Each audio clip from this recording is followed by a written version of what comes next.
significantly outnumbering the pool of active applicants in America. And this is, again, in healthcare, specifically in the field of healthcare. So, yes. Well, so and let's even just lean in on that one a bit here. I run a software company. I've been doing computer engineering one way or another for over 2 decades. I know a lot more about the impact H-1B visa is having in the tech sector than in the health sector. If we're saying we don't have enough doctors, I mean, part of the problem here isn't we solve this with, we don't solve this with an immigration solution. Part of it is we need to solve this. For example, in Nevada, we have a lot of issues where we don't have access to great healthcare, and a lot of it's because of the regulatory requirements that the legislature has. So a lot of the challenges with not having enough talent. Doctors also don't want to work in Nevada. Why do you think it is? And nurses don't want to work in Nevada. And they apply, and also Nevada fucking sucks, bro. Every doctor knows that they can every doctor knows that let me finish. Every doctor knows that they can get paid a huge amount more if they work in one of these areas where it's much more rural, right? They know that. Even nurses know that they can get paid more, they'll be appreciated more. They still do not want to work in those places. We have a huge healthcare worker shortage. Russ, you're just rambling here.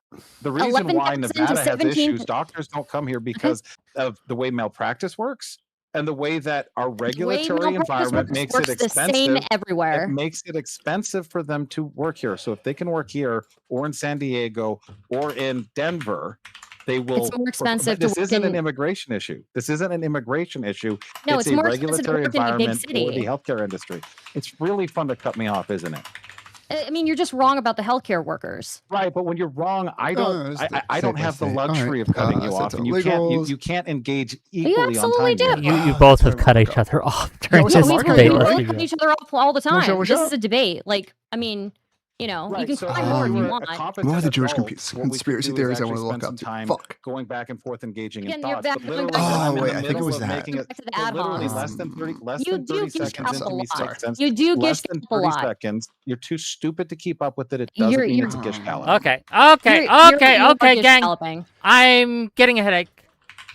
Guys, be good. Both of you, okay? Do you want this to be a good show or not, Wick? It's a great show. As long as I make money, it's a great show. But I'm just saying, get a little bit of a headache. The malpractice works basically. I don't know what this argument is that you're making with malpractice. Malpractice is intensely expensive. No matter where you are, doctors spend so much money on malpractice insurance. No matter where they are. Oh, he's upset. Does 9/11 stuff count? How skits are you going with conspiracy? He's very upset. Okay. No, 9/11. I mean, I could do it. I'm more interested right now, and this is kind of based off of what I saw the other day. I randomly saw this one story or tweet or something like that. I gotta find it, about how people were claiming that Israel was using quadcopters equipped with sniper rifles to shoot Palestinian children in the head. And to me, it sounded like such a fucking wild, like, if you know anything about guns, the story makes no sense. And I was just super curious about it. So I was going to start with that, but I need to figure out where all that information was real quick. Because I'm a scatterbrained fuck. Deep breath, chat. Deep breath. Deep breath. He's putting his glasses on. Deep breath. Deep breath. Deep breath in. Deep breath out. How about that? Let's do it together. Let's do it. Deep breath in. Doing a good job. Breathe in all the bad, okay? Together, you and me, Stream Rift, okay? Deep breath in. And then deep breath out, okay? Now breathe all the bad stuff out, okay? Okay, we're good. All right. Malpractice is intensely expensive no matter where a doctor is, okay? They spend hundreds of thousands of dollars on malpractice insurance. Oh boy, he is really upset. He doesn't want to hear about it. But I mean, I'm sorry, you just don't know about this. You don't know. No, you're going on for minutes and minutes and minutes, and you don't even. So, for example, on this issue with the malpractice, you're so strongly confident that you think you're right on this, even though you're not. And so instead of actually engaging with it, right, being like, oh, well, isn't malpractice kind of a thing that happens everywhere? Because that part of it's true. 100% that's true. But specifically with the way that Nevada regulates things, and it's not even just the medical space, it applies to the haircut industry. It applies to basically all sorts of regulated industries, the upskilling programs, trade schools, things like that. The state of Nevada has a lot of legislation that makes it challenging to do business here. So on top of everything else that's everywhere, There are things in the regulatory environment that make Nevada not a good business place for medical providers. Solving the regulatory issue. Could you let me finish? Solving the regulatory matter is what would solve the problem, not more immigration. Go ahead. Do you think, first off, that's just not true. We have more healthcare spots. I forgot. That's just not true. Okay. So I'm in the backstage. Hopefully I get to talk to this guy. We have more open healthcare spots and we have people to fill them. It doesn't matter, right? Secondly, malpractice is the insurance. The cost of malpractice insurance is dictated by specialty. But either way, it's generally hundreds of thousands of dollars, from what I've heard from doctors. Just because I don't know, and maybe either of you do. Do like entry-level nurses have to deal with malpractice insurance? Is that a thing? I'm not too sure. I'm not so sure about the nurse side, but nurses are in huge demand right now. I don't know, but that's at least what I'm seeing. That's where the shortage is it's entry-level nursing positions and things like that. Well, it's with doctors too. Anybody the running joke in Nevada or Vegas in particular is, what's the best place for healthcare in Las Vegas? And the answer is the airport, because we don't have the specialists. There's long wait times. There's not a lot of accessibility there. And so in addition to that, there's a need for a lot of nurses, but the nursing goes exactly to what I was just saying, which is the regulatory requirements. So nurses have to do a certain amount of education and continuing education and different things to keep their licenses up. Nevada is overly burdensome relative to what you can make, and that isn't solved by an immigration policy. Again, Nevada's not the only place in America with a huge healthcare worker shortage. It's generally rural areas. And I've heard that about quadcopters too. I don't doubt some crazy-ish happened because it's war. It's hard to find. Yeah, and like, I'm not trying to say, before I even do any research into it, I don't want to say that it's like a complete impossibility, because that would be dumb to try and say that. But when I did a little bit of digging into it, just briefly, every account of somebody reporting it was, none of them made sense. Like none of the stories that people were talking about seemed real. And it's just and it goes all the way back to this people just having these that somehow Jewish people are the only group of people in this country that we're allowed to just make up the most unhinged, wacky, crazy conspiracy theories against these people. And it's just, it is what it is. It's no problem at all. And like I said, I don't even give a fuck about Jewish people. I'm not religious. I don't give a fuck. It's just really annoying to see people make up the most just unhinged and believe just uncritically the most unhinged stories about Israel just because it's Israel. It's just, it boggles my mind. One of the top 5 worst in the country. When it comes to doctors, what is it? What kind of doctor would you consider unskilled labor? Oh, it is working again. I was testing out my chat. It's relevant. It looks like it's working again. This is not. We're not getting a low skilled labor in the healthcare industry. I'm going to spend a couple minutes grabbing my links here. On the same page I'm also trying to hopefully get him backstage and talk to this guy on which show. So actual groups that understand the issues of the regulatory environment in Nevada. I've had doctors explain to me how Nevada's regulation makes it hard for them to do business here. And in fact, one of the things that's even more upsetting about Nevada, it's a second chance state, which means you can lose your license in another state and still come here and do business. And so what is fascinating to me about this discussion is you seem to reject the premise that I understand that what's actually going on in the healthcare, especially in Nevada and a lot of Nevada's rural, is actually driven by regulatory friction, and that isn't solved with immigration policy. So I don't care about your personal experience. I don't care about your personal anecdotes. Okay, I just don't. We're talking about an anecdote. It's a personal anecdote. It's a personal anecdote. I don't think this is relevant to our conversation. In a primary, after engaging, I knocked over 7,000 doors in Nevada and talked to my constituency here. And you think actually talking to people, you think talking to doctors, you think talking to the groups that advocate on behalf of the doctors, you think looking at the actual Nevada revised statutes that over all of the regulatory licensing sorry, issues. Dude. We're not talking just about, we're not just talking about Nevada, but again, we're talking about doctors and nurses, you wouldn't even answer the question about whether they were skilled or unskilled labor. We're talking about like immigration, right? And how immigration fills these roles. And you want to say that these roles could be filled by Americans when we what have. I'm saying is that there are artificial barriers in place, and that you 30,000. What was that link I found? Fuck. Oh, hold on. But you don't want to actually understand what I'm saying. What you want to do is grab some angle you think you can attack, and it doesn't matter if it's a position I actually hold. Tile. Okay, let's try this. Let's try this. I sent you a link, Wick, if you'd like to take a look at it. What am I looking at? Is this it? Chapter 7, skilled worker, professional, or other worker.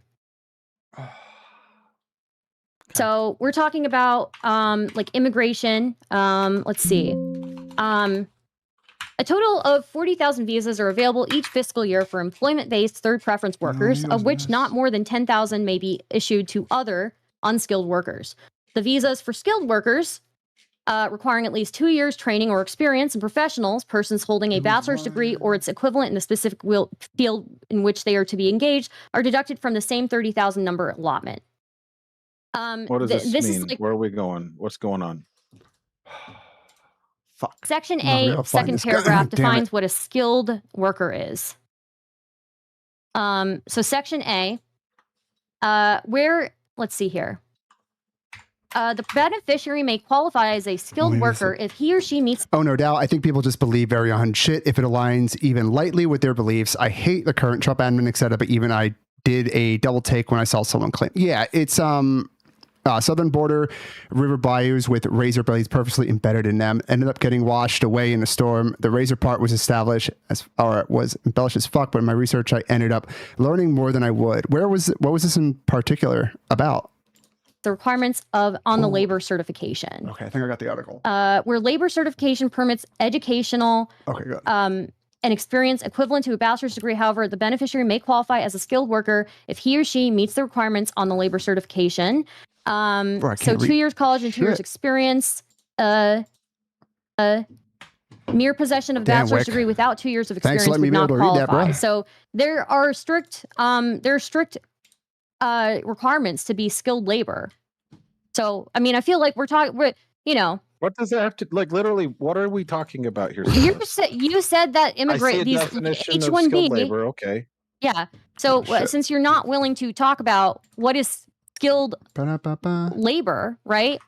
I feel like doctors and nurses. The Pisco thing where you like just say yes or no, say yes or no.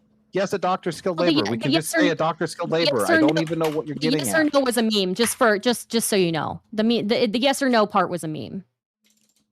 So okay, well, you got me. Skilled labor refers to jobs that require a specific certification to do the job. I don't know. Fuck, my brain isn't working. Whatever. I guess. I mean, if he. Yeah, go ahead, please. Yeah. I guess I feel like it took me 10 minutes to get an answer out of you, whether it's skilled or unskilled. And immigration. You're talking about how these immigrants are coming in and taking these entry-level jobs. Yeah, that sounds a little. We're not even able to acknowledge that these jobs require higher education and specific experience. So I have a family member, right, who's also white. Okay.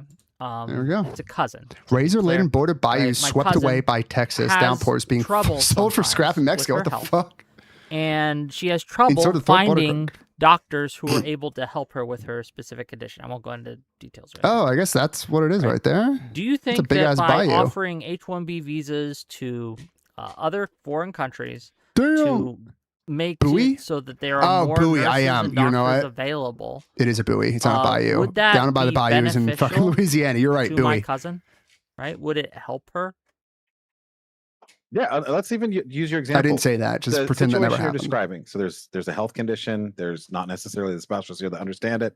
If there are specialists anywhere in the world that we could have come here and treat, and we could encourage to have them, that is exactly why the H-1B visa program was able to get enacted. $1 million. That is a shining example. Retarded. Let's bring the best and the brightest here to America. One of the reasons there is a shortage of hospitals in rural areas is because there are not enough nurses, doctors, etc., in order to justify blames it on the federal government. Fucking loser. Such a medical facility in these places, right? Why would it not be a good thing for the government to seek out foreign nurses, foreign doctors to fill that shortage. And if that's a good thing, if we both agree that that's a positive, how would we look at H-1B visas being as a tool to replace a white race when they're actually doing the white race, quote unquote, a service? Well, I think that if we were to look at the H-1B visa program, like with many programs, there's points about it that make sense. There's reasons why it exists. We didn't all just decide to agree to do a bad idea. Now, Congress does make some mistakes, but there had to be at least some thought to this. So I think the notion that we're going to invite the best and the brightest, that's all well and good. The issue fundamentally, though, is especially in tech, we're not saying on tech areas outside of basically Silicon Valley, New York City, Austin, cities like that, there's enormous amounts of talent available that can't get these types of jobs. And I think that's where the issue is, not merely saying, let's poach the best and the brightest, and not even just saying, like, for example, another argument, I think a fine argument for migration is when we're looking at extra hands for farming crops, because there's some seasonal work, and sometimes it's better to have a bunch of people at one time, then they can go work in other areas and sort of like move with the weather, as humans have done for kind of forever. But once again, you keep citing, right? You keep citing an example of that there's unemployed tech workers that are being replaced and their jobs are being filled. Unemployment in the tech sector is significantly below the national average, and the tech sector overall. This is going to be some fucking grade A slop. All right, guys, I gotta play this. Unemployment in the rest of it, like the average unemployment, is 4.1%. So, while I guess I would see. Wait, there's no way fucking Kyle started wearing a suit as soon as Hasan's did he? Ain't no way. Ain't no fucking way. Hold on. Ain't no way he actually did that. Ain't no fucking way. When did Hasan start wearing a suit?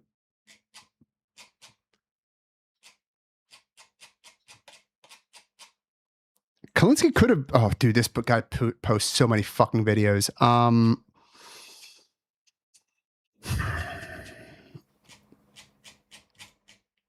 Kalinsky might have been wearing a suit. Yeah, what's up, Corum?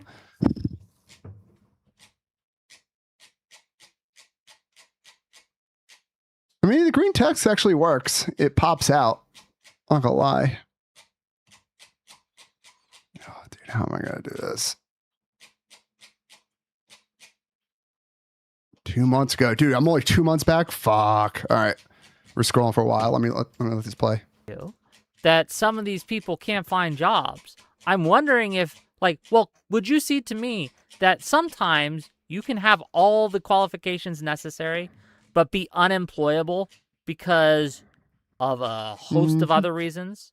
Perhaps you don't want to accept the entry-level amount of money and you're demanding too high a pay. Wait. Perhaps you're just someone that no one wants to fucking work with because you're insufferable, right? Perhaps you're like someone who is just... Hold on. Hold on. Oh, we got a suit. He's got a suit. Never mind. We're good. We're good for right now. We're good. Wait. Oh, wait. No, this is 4 months ago. Wait, who the fuck is this guy? Wait, who the fuck is this guy? Okay. Because he had like a guest host or something? All right. You have the qualifications, but it's from Podunk University that no one takes seriously. You should download D-Arrow to replace sensationalized thumbnails. What does that do? Even what's though up, they channel? have qualifications, what does that actually have nothing to do with like replacing the white, right? Right. So I'm using Clinker research. My Clinker research right here is saying from the 2024 census data, CS graduates are at a 7%. Maybe he's been wearing a suit longer than I thought. I'll give it to Klinsky. Listen, I'll be fair. Put numbers on that. That means out of the roughly 45,000, or I'm sorry, that's 5 months there's ago. roughly 45,000 that are either unemployed or are underemployed, meaning they should be earning a better wage, but they're working at Target or something else because man's got to eat, some version of that. So all I would say is literally to keep this on the H-1B. If we said as soon as all of the Americans that have the qualifications, wait a minute, wait. That election was in fucking November?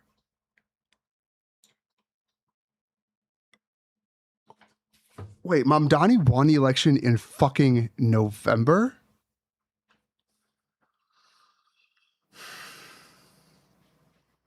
Bruh. What is time anymore? What the fuck? How did this happen? I could have swore, if I was to guess, Mamdani won the election like 3 months ago. What the fuck is happening? Oh, shit. Okay. I'm fucking cooked. As long as they've all been able to have a crack at it, and then Jesus, Mark. Okay, great.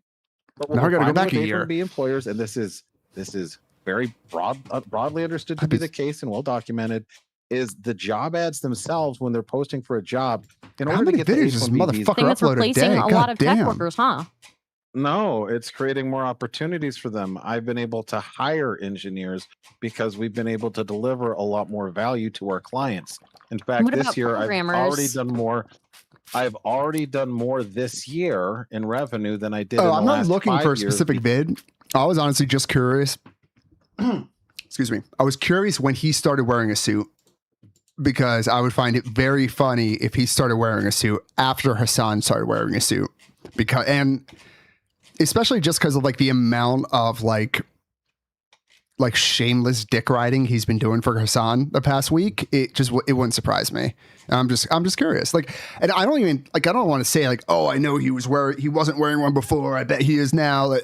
I'm just honestly curious. I'm waiting for this fucking Wick video to be done. Framers is the wrong word. If I can go on coders, or not. I guess, generally, right? It's killing some time. So maybe coders are in less. No, coders. Okay, Corbin, you might be right. That's what I was thinking. With better tools, I just wanted to be sure. Yeah, but like, why hire a coder? Because once we're kind of done with this, once we know that I'm not going to be going on the show or it's over, I'm going to listen to this. Kyle just released another video today, fucking defending Hasan. CNN guests shut down Hasan slander effortlessly without even trying. The Kyle Kalinske Show. So why hire a coder to do something when you can just 10 times more? Yeah, but what if you just don't want to hire a coder? You could just vibe code, right?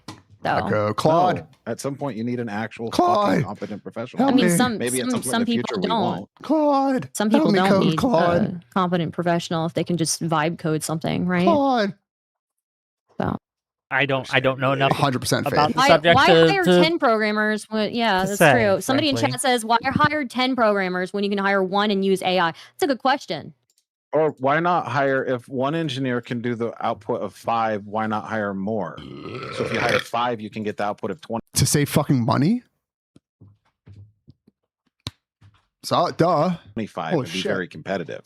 That's the way I'm seeing it happen in reality. Is companies that are leaning into this guy's such a fucking retard. Holy shit! Leveraging AI and engineering are able to generate a lot more value for themselves. So it's growth opportunity. The folks that I've seen do the best are honestly, it's hard. My wife got me a new shirt. A type of actual skill Check it out. that folks have not been getting at many of the major universities because they've been building on cloud instead of on their own iron. And so what's happening right now is actually broadly capable engineers are doing a lot better. In fact, a lot of the engineers that are get yourself a partner. That's awesome. That's the one thing I can say. Doing really well are ones that didn't even go to college. The folks that are really hands-on that can actually just build things. Those are the ones that are doing pretty well. Since you've won an election. Oh, that's good for them. I'm glad. God bless America. Competence still matters. Yeah, but I don't know. It still feels like. It feels okay.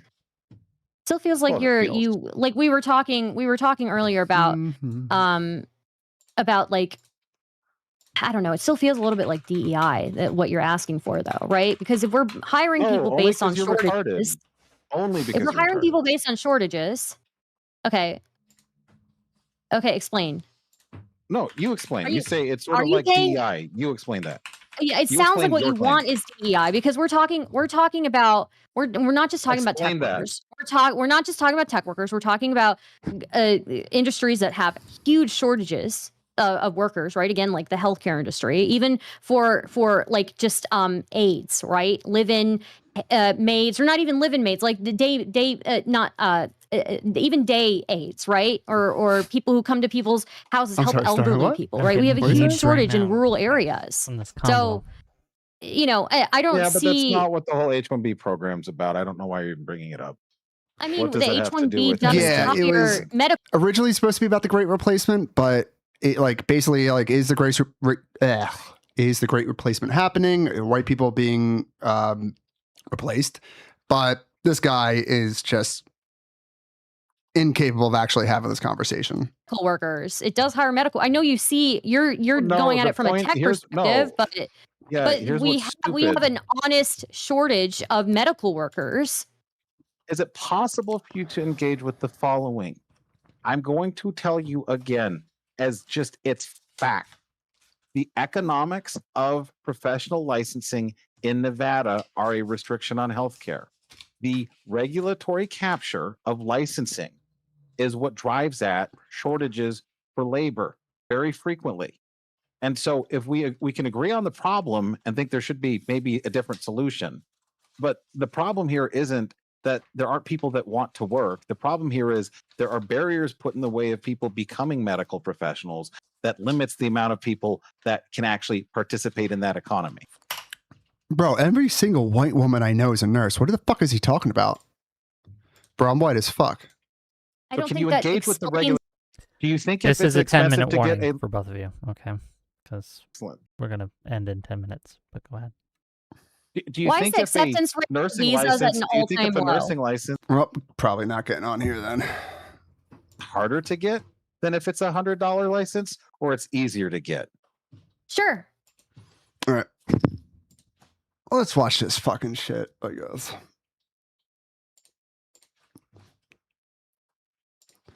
Keep this up in case work drags me in. We'll see. All right, guys, I got to play this clip for you because all I have to say about it is this is how it's done. Okay, this is how it's done. I am so tired of the limp-dicked responses when, they have these CNN panels where there's supposed to be left-wingers and right-wingers on there. And the right-wingers... There aren't supposed to be fucking left-wingers. There aren't supposed to be people like you on there, Kyle. There's supposed to be Democrats and Republicans. Fuck you. Are roaring lions who lie about everything. They bulldoze the conversations. They're dishonest. They're loud. They're aggressive. They really get their narrative across. And typically, the Democrats are, they're conciliatory and they're, oh, let's compromise. Let's split the difference. Oh, I see where you're coming. Let's do politics. Oh, that's so stupid. Doing politics is so fucking good. Like, I don't understand how somebody could be covering politics for as long as somebody like Kyle's been covering it and just be so completely fucking oblivious to like how politics works. Coming from? Do you see where I'm coming from, Mr. Republican? No, fuck you. Okay, I understand. Yeah, let's be more like the Republicans. Let's be more like the ineffective party. That's a great fucking idea, Kyle. Thank you. Like that's the vibe you always get in mainstream media, and it drives me fucking crazy. It drives me crazy. Well, guess what? It didn't happen. I love how he has all these books that he's never fucking read. What a fucking loser. So shout out to Charles Blow. They try to do a HASAN. The Republicans try to do a HASAN libel and slander and defamation fest. He says libel and slander and defamation. Those are all legal terms. If any of that was true, HASAN would be suing them. Wait a second. HASAN did mention that he was going to be suing Scott Jennings. Did that lawsuit? Has that thing been submitted yet? Has HASAN Piker sued Scott Jennings? Yeah. He is not officially. Exactly. Just what I thought. And he won't stand for it. He won't stand for it. He's fed up. He knows it's bullshit, and he fights back appropriately. Listen to this. Campaigns with the HASAN Piker. And also, can I just talk about that point real quick? Do you mind, Horace? Okay. Sure. This is what I don't understand about Democrats right now. So when Obama was running... Oh, is this a fucking Republican that's going to be that's making this points? Because I don't want to have to fucking defend a Republican. I don't want to have to do that. I really don't want to have to do that. Running for president in 2008. What's Kyle? Why is Kyle doing this to me? He disavowed Reverend Wright, who said something to the effect of, about 9/11, it was America's chickens coming home to roost. That's actually a pretty good, rephrasing of what HASAN said. That's actually that's pretty good faith. That's a pretty good faith representation of what HASAN's position was. Hold on. When Obama was running for president in 2008, he disavowed Reverend Wright, who said something to the effect of, about 9/11. Oh, I'm sorry. She was talking about Reverend Wright. Oh my God. I was 18 or 17 during that primary. I don't fucking remember any of that shit. It was America's chickens coming home to roost. The same parallel as with Hasan Piker, except now the Democratic Socialist candidates, because let's be real, El Sayed is, even though he doesn't claim to be socialist, the DSA is like, we approve, we love him. They're not disavowing him one bit, but they're Democratic Socialist candidates, because let's be real, El Sayed is, even though he doesn't claim to be socialist, the DSA is like, we approve, we love him. They're not disavowing him one bit, but they're not I do hope that El Sayed turns into the kind of politician that as soon as he gets into office, all the DSA people start fucking hating him, but we'll see. Doing Hasan Piker. They're saying, well, you know, he kind of hangs out with some of our candidates, and we're going to bless that indirectly. So now I was going to respond to this. So now your argument is guilt by association. Is that guilt by in what area of life are you like?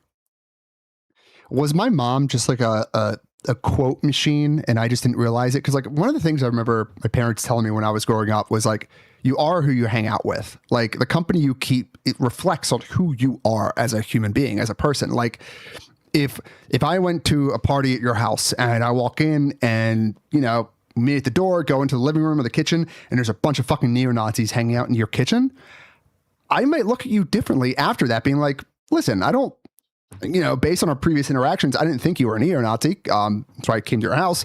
But when I got there, there were a lot of neo-Nazis hanging out with you. Like, what's going on with that? That person, that person wouldn't say like, oh, why would you think that they're just my friends? Like, just because they believe that doesn't mean no one would believe that. No one would take that seriously. You are who you hang out with. Like who you associate with is a reflection of what you believe. So like this whole guilt by association shit, just it's not always necessarily true, but in this scenario, when we know as much information as we do about this scenario, like it actually is a little bit of guilt by association. Like it's correct. No, you're known by the company. I mean, kind of hangs out with some of our candidates, and we're going to bless. Fuck. Agreeing with a Republican. Gonna kill myself. That indirectly. So now I was going to respond to this. So now your argument is guilt by association. Is that correct? No, you're known by the company. I mean, that's literally the definition of what they're doing.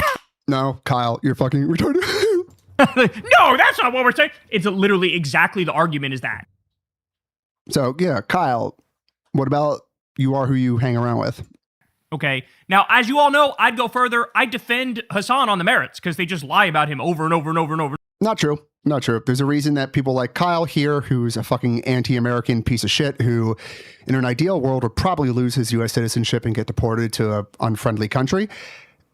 This is somebody who lies constantly. This is somebody who constantly gaslights and constantly tries to scream, oh, out of context, but it's never out of context because there's no context in which what they're saying is good or it's right. Like, over, it doesn't make what you say true just because you repeat it over and over and over and over and over. In fact, we know, Kyle. Exactly.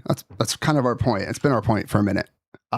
Fuck, I need to... Now, as you all know, I'd go further. I'd defend Hasan on the merits because they just lie about him over and over and over and over and over. It doesn't make what... It would be nice if one of these people, like just once, would be like, hey guys, we've been saying that, like people have been lying on Hasan for a long time now. Like for the past 2-3 weeks, people have been like, you know, speaking this crazy defamatory, libelous speak against Hasan, and they're just all lying.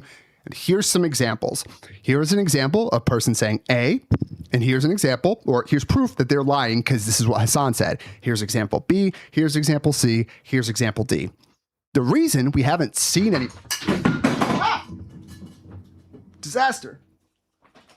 I was too adamant. The reason we haven't seen anything like that is because it doesn't fucking exist. Is because all the claims that people are making about Hasan are fucking true. You say true just because you repeat it over and over and over and over and over. In fact, we know you're wrong.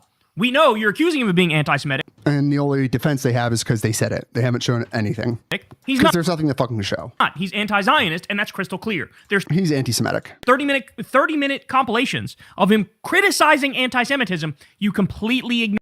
Because the criticism doesn't it doesn't matter when, as soon as you're done, like doing the softest, most surface level criticism of anti-Semitism you can, you instantly go and call basically 80% of Jewish people fucking Zionist pig dogs or fucking inbred losers, or, you know, bad things are going to happen if they don't get the right opinion on Israel. Fuck off. Or that to smear him on behalf of the Israel lobby. Okay. So I'm like, no, we're not doing guilt by association. God, I fucking hate. Yes, you are. That's the definition of what you're doing. And also, we should all go a step further and just defend him on the merits. Why don't you actually defend him by like showing some proof of your defense instead of just like yelling at us trying to... Well, watch this, because this is a beautiful smackdown. And I'm saying nobody Obama, company you keep. Okay, Nobody so company you keep. I want to finish this point. I do want to... I wonder if this guy responds to the company you keep. I want to finish this point. You said known by the company you keep, right? So I have a really hard time when Republicans make this argument because I happen to been... So he's not even going to fucking... Oh, no. He's not even going to argue the merits of it. Oh, he's just going to do the thing of like, Republicans, you have no right to talk about the company you keep, which is true. Republicans do have no fucking right to bring up that concept because fuck them. Republicans are demons. Like, but he's not even going to fucking argue the case. He's not going to argue the point that she made. And fucking Kyle's going to sit here like a 73 IQ dipshit with bleach blonde hair, like it's still 1998, and fucking clap like a seal and agree with him. I deal with too much bullshit during the day to have to deal with this shit at night in my quote unquote free time where I'm quote unquote having fun. Following Donald Trump for the last 20 years. And so the company he 10 years keeps is dictators from around the country. It is. Okay, so hold on. So if you're saying like Trump is bad because of the company he keeps, I agree. Why wouldn't that stand for Hasan? Why would that be different for Hasan then? Maybe he'll explain it. I'm cutting him off. I'm not letting him finish. So let's see. It is from around the world. It is Jeffrey Epstein. It is crooks and criminals. It is Nick Fuentes having lunch with him. So you guys talking about have the gall to... No, see, Democrats were right when we were complaining about Trump and the company that he keeps. That's the fucking difference. Democrats were right when we were talking about that with Trump and the people he hangs around with. Unfortunately, this fucking Republican is right when she's talking about Hasan in the same way that we were right when we were talking about Trump. But you're too fucking stupid to realize that. You're too fucking cucked by these fucking DSA fucking far left losers who have done nothing to help us in defeat of Trump over the past 10 years. They've actually been a hindrance on us fighting Trump. And you're just going to be like, talk to anybody about guilt by association? Donald Trump. Let me translate that.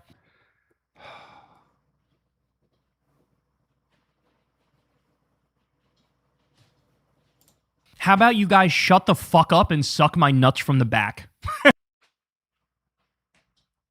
Yeah. Oh, so like, yeah. I mean, it makes sense. Just like, yeah. Let me translate for you. I got nothing. All I'm going to do is insult you like a fucking 8th grader, and all my fans are going to laugh.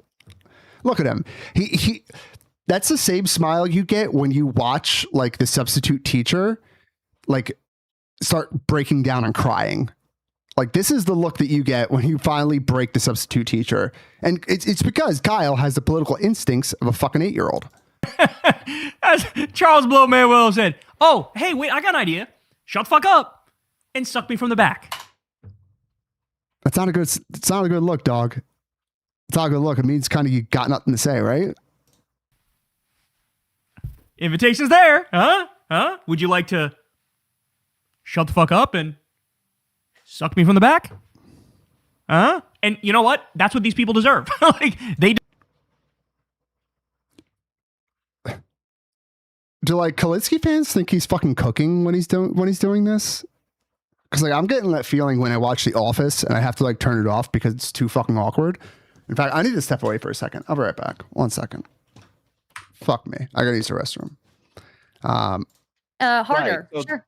Right. So when we have the government say, watching BRB as well. Yeah, and here's the criteria, but they set the standards in a way that prevents people from becoming medical professionals. Like that's actually limiting. Like literally, nurses will tell you this. They're like, look,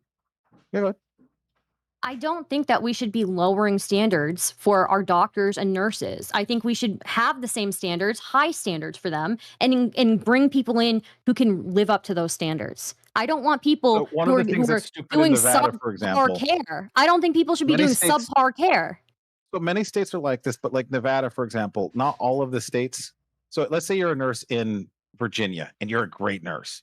State of Nevada won't necessarily acknowledge that you're a nurse, so you'll basically have to start from scratch here again. So what this means is if in Nevada, and this is a state-to-state licensing issue, some states have entered reciprocity agreements, there are some uniform acts, and the idea is to say if you're a professional that met the criteria in one state and you're good at your job, you should be able to go to another state and make that more accessible. That is a very common sense, bipartisan, middle of the road, radical centrist position. It still doesn't address the fact that there are more national openings for healthcare workers than there are people to fill those roles. And solving that is not lowering the standards for doctors or nurses. We should have the same high standards for doctors and nurses. I don't want a subpar doctor or nurse treating somebody I love, but we should accept so you're okay with them having to jump through a lot of hoops, though, right? Like, yes, let's make sure they jump over a lot of hoops. Absolutely. That are purely ritualistic and don't actually they're not ritualistic. They're not ritualistic. No, they're not. I'm sorry. We have high standards. We have high standards for a reason. Why can't they be a great nurse in Nevada? I mean, maybe that's a Nevada problem, but Nevada's not the entire country. Nevada's not the entire country. I'm talking on a national level. We have more openings for healthcare workers than we have people to fill them. And I don't think lowering the standards just so we can get more people to fill those roles is the actual solution to this. No, we don't lower the standards for doctors and nurses. Standards. I said to lower barriers, and barriers include. What are standards? Are barriers? Standards are barriers, and I don't think we should be lowering standards. Well, I wasn't talking about that. All over the world. No, that's what you do. You made your own standard, and you're arguing against your own standard. Cool. No, live up to the standards we've always had for medical workers, because we deserve the best in those fields. For a second. We're almost. It's okay. I'm not doing DEI for healthcare workers. I don't want some DEI person to be working on my heart. Jesus. Okay, lady, hear me out. If there's a nurse in New York, great nurse, met the great state of New York, state I was born in, met all their criteria, they're a great nurse. And the state of Nevada just says, they can't pay $1,000. They can't pay $1,000. Well, you do gotta let them finish. You do gotta let them finish. Go ahead. Okay. So the state of Nevada could say, hey, there's this great nurse. The state of New York, with their high standards, already said this is a good nurse. So the state of Nevada. Are they still going? It's the best strat here. Where are we going with that? Start slow, says Fishy. Brent Drowned says, you already told me? If you did, I didn't see it. So. First of all, thank you for the host. I don't know who hosted me. Somebody hosted me. I think just my... Thank you for the 25 gifted memberships from Zorp. Thank you for the $5 super chat from Abe. Thank you for the 5 gifted from WTF Over too. Thank you so much. You had more facts on your side. Thank you. I just didn't meme as much as I should have. I think I was just kind of. Should I tell Stardust that she's just chilling in Wick's vetting room? I think I'm still getting back into this. So thank you for the host, Destiny. Very much appreciated. So, and I imagine that there is. I imagine that there's other drama going on. There's only so much you can do when the other person can't follow context in a conversation. I just think I should have called them out earlier for switching countries. Right? Because we should have really stuck to America, right? Or if we went to Europe, we should have stuck to Europe.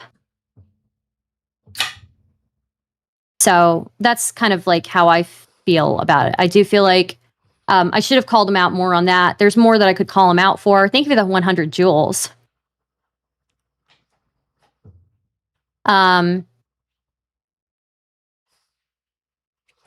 Yeah, that's one thing I'm not as good at is Sorry, let me disconnect. I didn't realize I was still in a call. There it is. That a girl. That got her out. All right. No, I'm doing good, Eva. All right, let's go back to this. Deserve that reaction. Because, like, I'm so tired. Blow Manuel said, oh, hey, wait, I got an idea. Shut the fuck up and suck me from the back. Invitation's there. Huh? Would you like to shut the fuck up and suck me from the back? Huh? And you know what? That's what these people deserve. Like, they deserve that reaction. Because, like, I'm so tired. The fucking pearl clutching and the fainting couch and the, oh, my days. What about all the fucking Democrats that are also shitting on Hasan, Kyle? Oh, my word. Like, the fucking bleach blonde hair that seeped into your brain, does it have an answer for that? Like, can you stop it? First of all Hasan does all day, every day is call for people to have health care and education and to end the wars and to stop arming genocide. That's it. And you guys are, oh, he's so extreme. Wait, hold on. Like, they deserve that reaction. Because, like, I'm so tired. The fucking pearl clutching and the fainting couch and the, oh, my days. Oh, my word. Like, can you stop it? First of all Hasan does all day, every day is call for people to have health care and education and to end the wars and to stop arming genocide. That's... Oh, okay. Hold on. Let's just... I have an idea. Let's see. Dude, Chad Ossoff, dude, he is... Chad Ossoff is doing what fucking I didn't think anybody was capable of doing. He's getting people to fucking ignore the fact that he's fucking Jewish, which is crazy. Like, I know that he's not getting, like, he doesn't have the entire, you know, U.S. population talking to him or looking at him, but like, whoo, boy. All right. Let's do this real quick. Kyle's claims on Hasan Biker. This is one of the things that upsets me the most about fucking Hasan. Oh, I gotta change my fucking thing. Fuck this. Oh, God, I'm having a bad day, guys. I'm sorry. No, exit stream. No, cancel. I need to edit something. How do I edit the fucking stream title? Stream settings here, edit.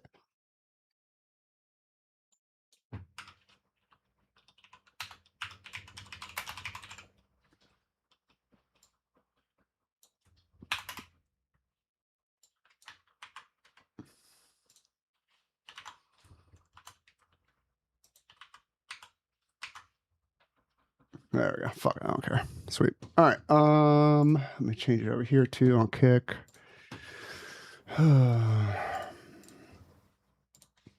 Nope, wrong thing. Gotta go here, and then here, and then here, and then nope. I gotta actually click here and go here. There we go. That's it. And you guys are, oh, let's get this right. He's so extreme. He's so out there. How dare he say edgy things and make jokes and whatnot? Oh, how could you? Heaven forfend. And then meanwhile, Donald Trump's out there. But that's what these people deserve. Like, they deserve that reaction. Because, like, I'm so tired. The fucking pearl clutching and the fainting couch and the, oh, my days. Oh, my word. Like, can you stop it? First of all Hasan does all day, every day is call for people to have health care and education and to end the wars and to stop arming. All right. Wants people to have health care. What else did he say? Genocide. Oh, my word. Like, can you stop it? First of all Hasan does all day, every day is call for people to have health care. Okay, we got most people have health care. And education and to end the wars and to stop arming genocide. Wants people to have an education. Wants to stop the wars. And wants to stop the genocide.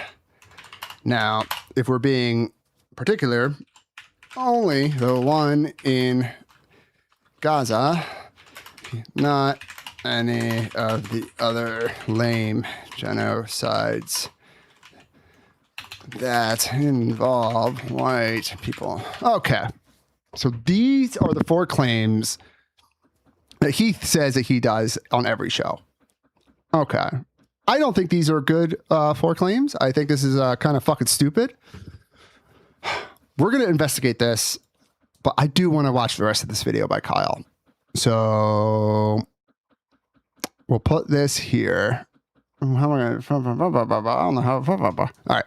That's it. And you guys are, oh, he's so extreme. He's so out there. How dare he say edgy things and make jokes and whatnot. XVN? How you doing, dog? How could you? Heaven forfend. And then meanwhile... Corum, oh, you're right. I know, Corum. He wants Crimea River to be part... I fucking hate him. Corum, you know how to say the thing that I think that, like, black pills the fuck out of me, man. I love you, but goddamn. Donald Trump's out there like, look at all these shithole countries. Every Somali in this country is terrible. They're criminal. They're all criminals. As you should, Ninja. Why don't we annihilate an entire civilization in Iran? Let's drop a nuke. Maybe we'll drop a Man, it would have been great if Kyle had this fucking heat about making sure that Trump didn't get elected in 2024. Instead of fucking wasting his time fucking endorsing Jill Stein like the fucking loser that he is. You're fucking late, Kyle. You're a year and a half late. Trump won. We have to fucking deal with the consequences of it now. Nuke. Let me do some more self-dealing and loot money from the treasury. All that's happening right now because in part because you didn't help support the other side that was trying to run against him. You're to blame. You're partly to blame. And steal it for myself in the Epstein class.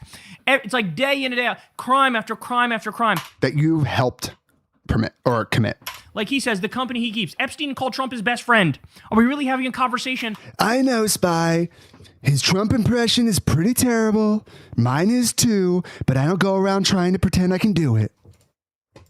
About HASAN Piker. Are you kidding me?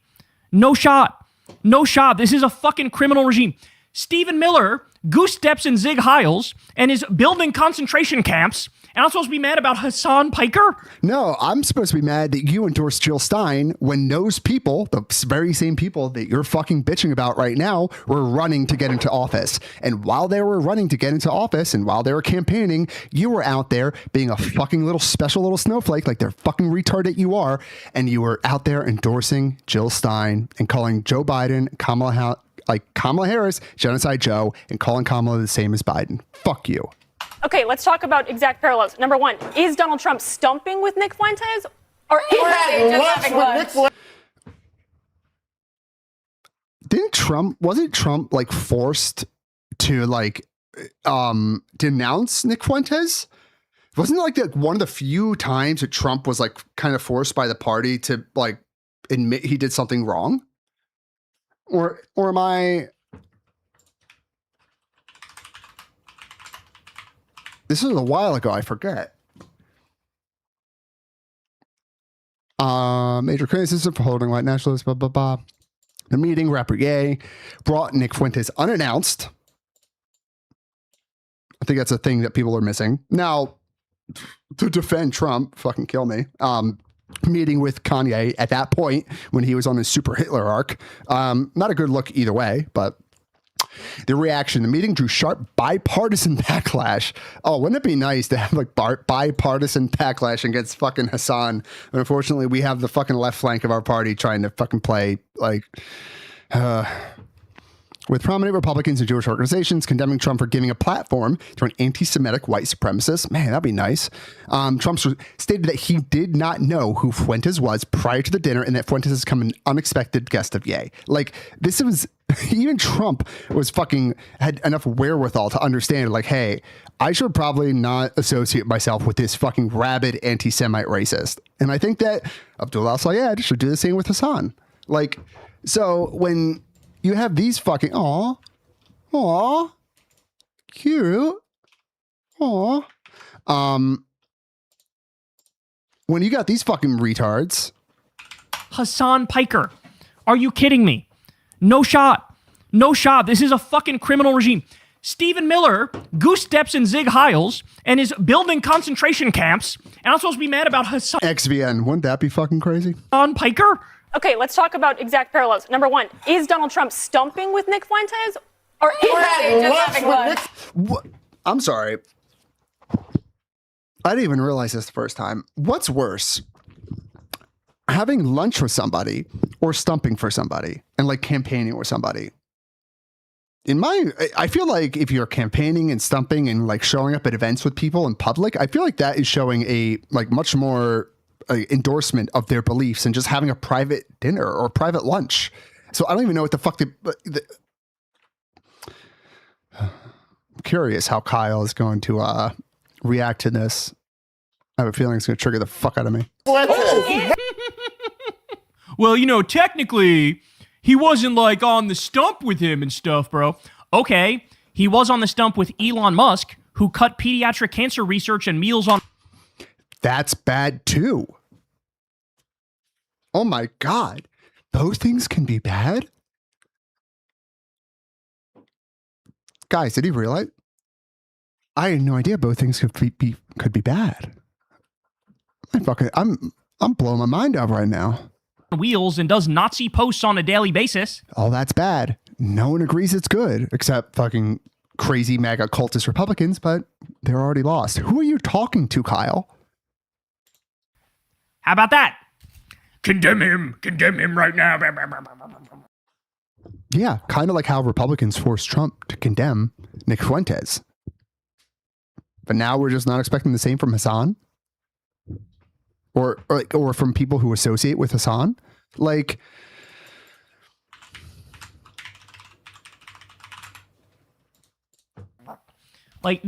they're so unserious. I can Really? They're so unserious? 512? Okay. Now, as you all know, I'd go further. I defend Hasan Semitic. He's not. He's anti-Zionist, and that's crystal clear. Shut the fuck up and suck me from the back. They're so unserious. I cannot like to shut the fuck up and suck me from the back. So unserious. I can't. They deserve that reaction. Fuck up and suck my nuts from the back. I cannot stand how unserious they are. Wait, I got an idea. Shut the fuck up and suck me from the back. So unserious. As Charles Blow Manuel said, oh, hey, wait, I got an idea. Shut the fuck up and suck me from the back. I cannot stand how unserious they are. Oh, my days. Oh, my word. Unserious. I cannot stand how unserious they are. They make me want to shove a pineapple in my urethra. Shut the fuck up and suck me from the back. Like, they're so unserious. How about you guys shut the fuck up and suck my nuts from the back? Urethra. They make me want to take a cheese grater to my ball sack, shove my nuts in a waffle iron, okay? Fill in the blank with whatever kind of sadistic ass self-harm you could think of. Hello, Manuel said, oh, hey, wait, I got an idea. Shut the fuck up and suck me from the back. My ball sack, right, shove my nuts in a waffle iron, okay? Fill in the blank with whatever kind of sadistic ass self-harm you could think of. They make me want to do all of that and then some. He was at a True, Ninja. table. He was at a table. I don't know what the table is. Honestly, Faith, we got here because, unfortunately, as Americans, we haven't had to actually struggle since 1945. That's honestly, I'm coming around to that thought that we've had it too easy, and that's why we're fucking self-destructing at this point. Human beings aren't built for this level of like pleasure and security and like ease and comfort. We're just not built for this. We haven't like evolved to handle this.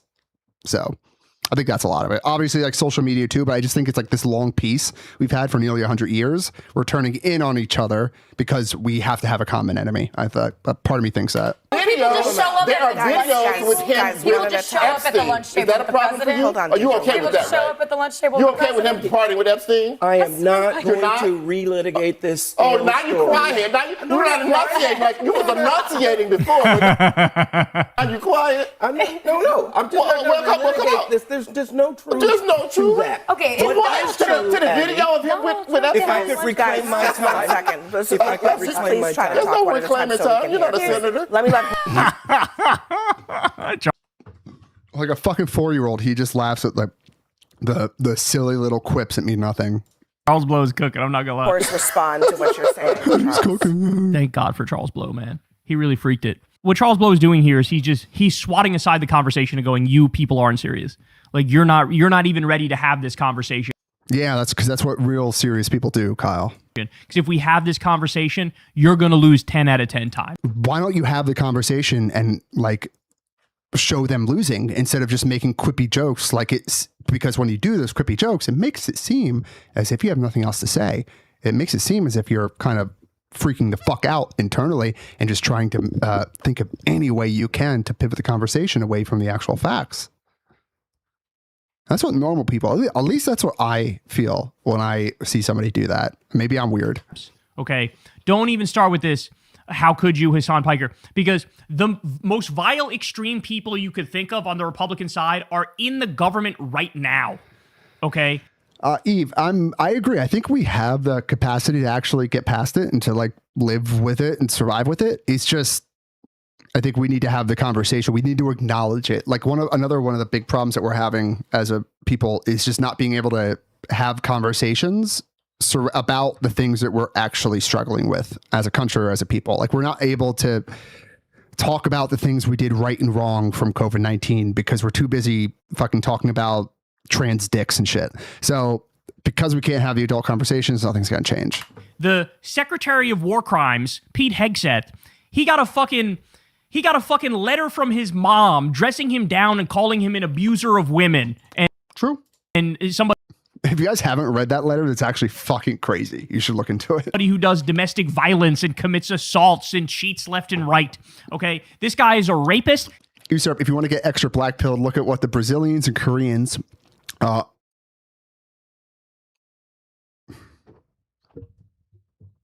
he said shit like, God damn it, Corm. God damn it. Kill all Muslims. He has a Christian crusader tattoo. So in the midst of all that, they want to say, condemn the Twitch streamer. You can do both, bro.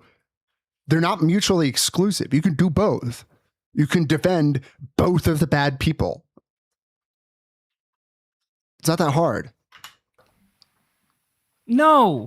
Yes. No. And also, by the way, I hate the false equivalence too, right? Like that's the other thing I hate. And that's why I want people to make a more full-throated defense of Hasan. Like Hasan. He wants people to be full. Yeah, you do want people to be full-throated with Hasan. Like, I feel like both Kyle and his wife, I feel like they both moan Hasan's name in bed. Like Kyle and Crystal. I feel like they both, like as they're fucking each other, they're both screaming out Hasan's name. Is so-called far left. What are his policy positions? Universal health care, free college, a living wage, ending the wars, unions for everybody. Oh, we got another one. Let me add to the list.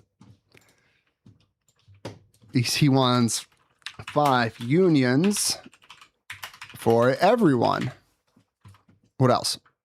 You know, taxing the wealthy, free childcare, redistributing it to people at the bottom. Like, his policy positions are, if we're being honest, moderate, according to the polls. He's right smack down.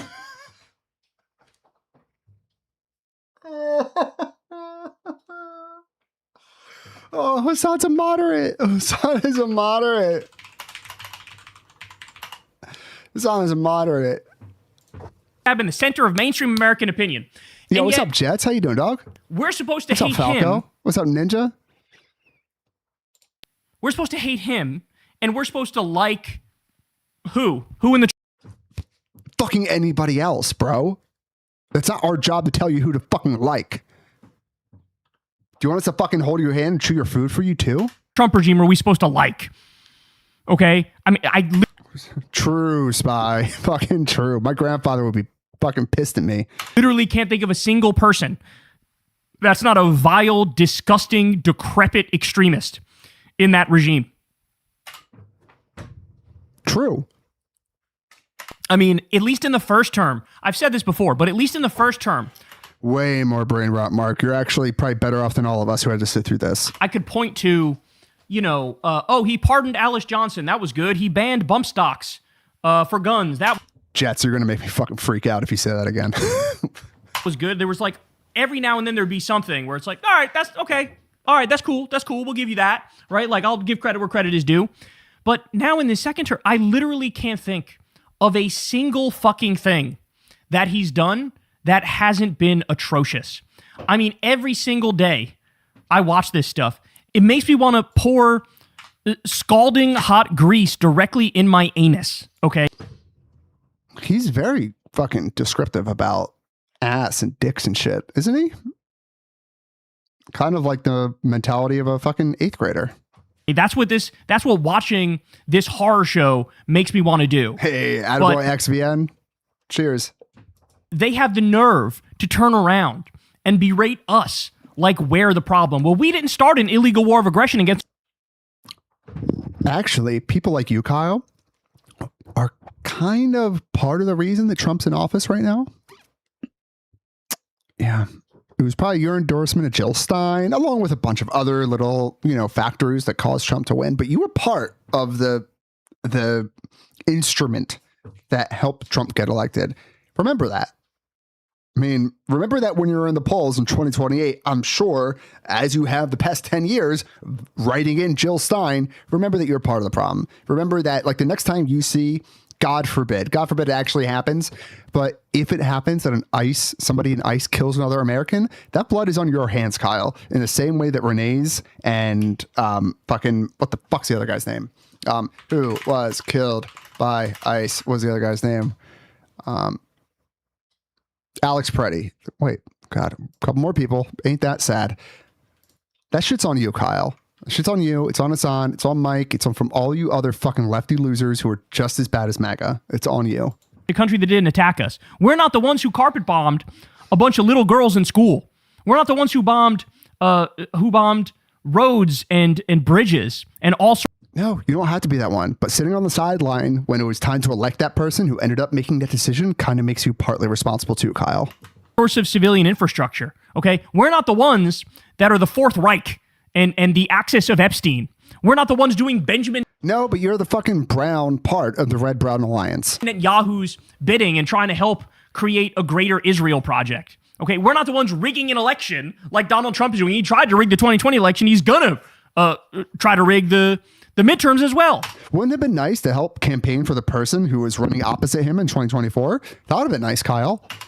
We're not the ones who represent billionaires and fascists and warmongers like you idiots do. Okay? What we're in favor of is taxing the rich, arresting the MAGA criminals and the Epstein criminals. We want a moratorium on AI. But you just got to change. You got to make sure how you define rich, because these guys, they've started making like a lot of money the past 10 years. So rich is going to be centimillionaires, right? Like people who have $100 million or more, because these guys are all millionaires now. So rich has been a fluid definition for the past couple of years for these guys. We want to cut off Israel. We want to end the wars. We want to tax the wealthy and redistribute it to everybody else. What the fuck are you guys? You are the definition of extremists. You are nothing but cockweasels for the billionaire Epstein class exactly, Eve. Pedophiles. That's all you are. A bunch of little fucking sewage pigs whose whole existence is to serve the top 1% and screw over the bottom 99%. Jesus Christ. There's a shadow government of moneyed interests and a cabal of pedophile, rapist, billionaire sadists. And Jesus, dude. What, like the slop salad? Is to serve the top 1% and screw over the bottom 99%. There's a shadow government of moneyed interests and a cabal of pedophile, rapist, billionaire sadists. And Jesus Christ, buzzword salad. Holy fuck. And this is who they are. This is like who they represent. It's extreme wealth and like rank authoritarianism. So I don't want to hear, condemn this person or that person from a regime that blew off at least 57 court orders. Okay? I don't want to hear shit from the people building concentration camps and shoving innocent immigrants into them. Okay. But you also don't want to hear shit from your fellow Democrats not fellow Democrats. I'm not going to assume that you're one, but like you would say fellow Democrats, you're not even listening to them. So I don't even know why you're bringing up this fucking it's only because we're not listening to these people only because they're Republicans and they're super like hypocritical and they had no like to stand on with any of their criticisms. I completely agree. But why you're doing the same shit to fucking Democrats, dude? Kill yourself, Kyle. Fuck you. In a video game. Okay, blowing off over 100 court orders as ICE has, arresting 400,000 people. And over 90% of them are not even violent criminals. I don't want to hear shit from you. You guys are the extremists. So this is part of the problem is like, we can't really have a political discussion and dialogue with these people because they're not serious. We can't even agree on a basic factual reality, okay? Their whole existence is to pervert the reality, is to obstruct, deflect, is to lie about it. And so we have these lopsided conversations where one side is being completely dishonest and the other side is telling the truth. Well, how are you supposed to work with a dishonest person? They're not interested in getting to the truth. They're not interested in making substantive points or fixing the system. Like, all they do is smear. That's their job, is to smear. And so stop taking them seriously. And that's exactly what Charles Blow did here. So shout out to him. And stop playing their game, man. Don't play their game. If we're being honest, CNN shouldn't even have on any MAGA Republicans. When it's the Republican Party has become a fascist death cult, can we stop pretending like they're serious and they're worthy of conversation? They're not. When they fucking deconvert from the cult, then maybe we'll consider it. All right, y'all. That's the show, man. Love y'all very much. Fuck you, Kyle. Okay. Now, I want to go back to what Kyle said a little bit earlier. Let's see. Health. Let's go back. Oh, wait. Where's my health care? Let's remember what fucking dipshit here originally said about Hasan and what Hasan actually wants in his political project. Like, that's the other thing I hate. And that's why I want people to make a more full-throated defense of Hasan. Like, Hasan is so-called far left. What are his policy positions? Universal health care, free college, a living wage, ending the wars, unions for everybody, taxing the wealthy, free child care. Okay, let's go over some of this. Let's check out...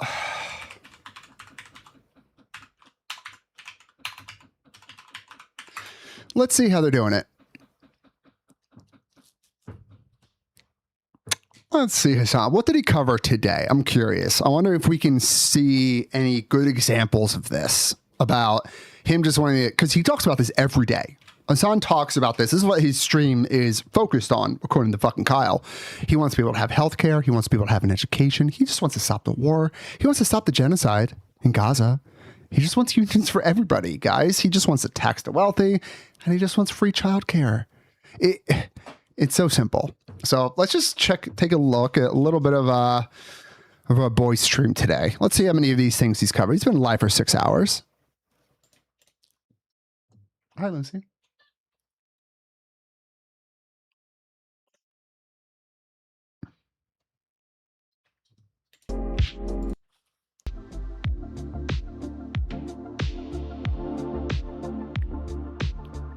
Oh, quorum.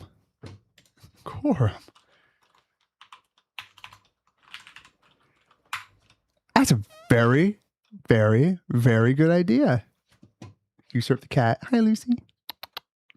It's a very good idea, man. Attaboy. That's why I love you, Corman. That's a very good point.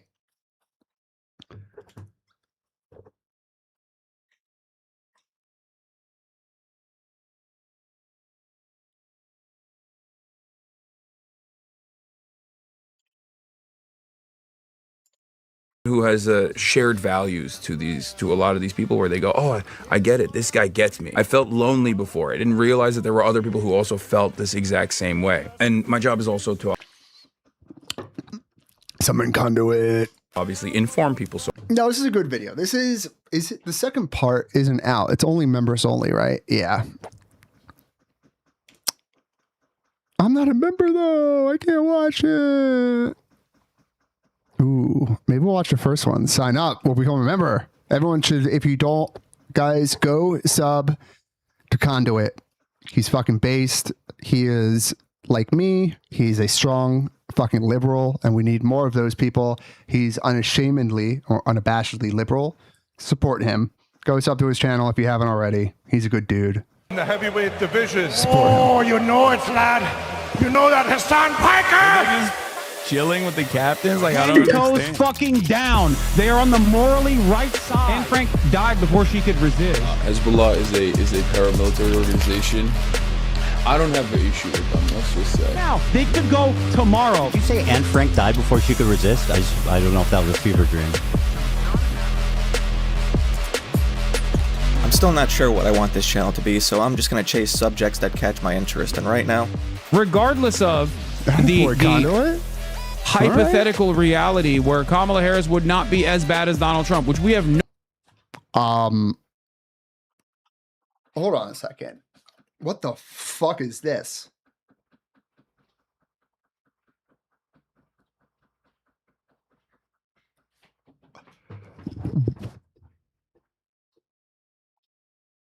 Why the fuck is Hutch bald when he's got a fucking head of hair like this? What is going on? Hutch, what are you doing? Hutch, you can't hide that shit. Because he's in his 40s too. He's not a young kid. He's older than me. Well, no, he might not be in his 40s. He's older than me. Bro, I got to talk to Hutch, man. Okay, yeah, maybe sometimes age catches up quick. That's true. That's true. I don't want to be mean. I'm a lucky guy. Got a full head of hair. But if that's what Hutch is rocking fucking today, no proof. He's got to let that fucking mane flow, bro. Right now I want to talk about Hasan. I've mainly known Hasan through the clips that get passed around on social media when he says something inflammatory. Hezbollah is a paramilitary organization. Maybe, but that front look be looking good. I don't have an issue with them. Let's just... Civilian civil war, 650,000 casualties.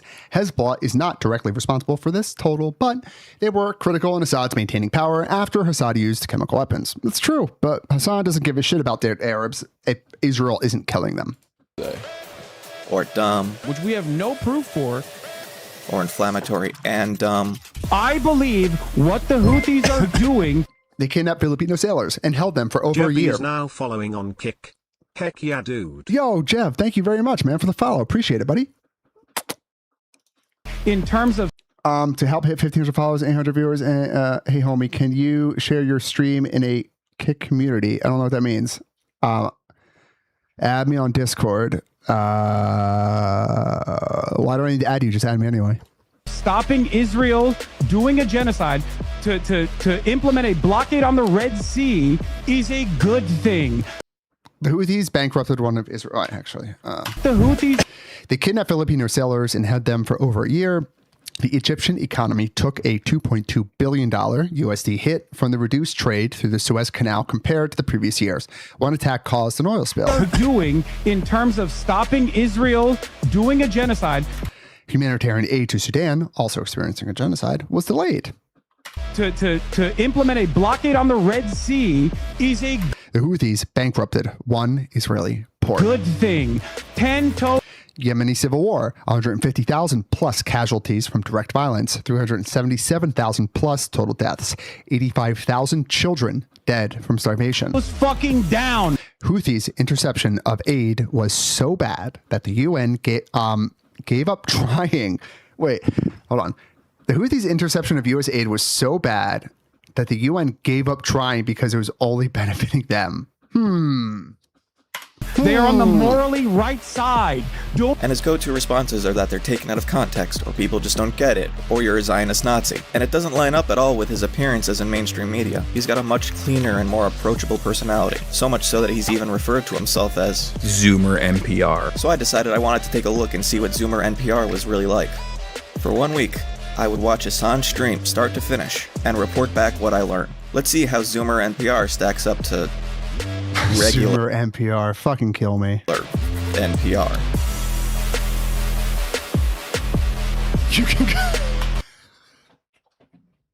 You can call me a terrorist, but you can't call me a liar.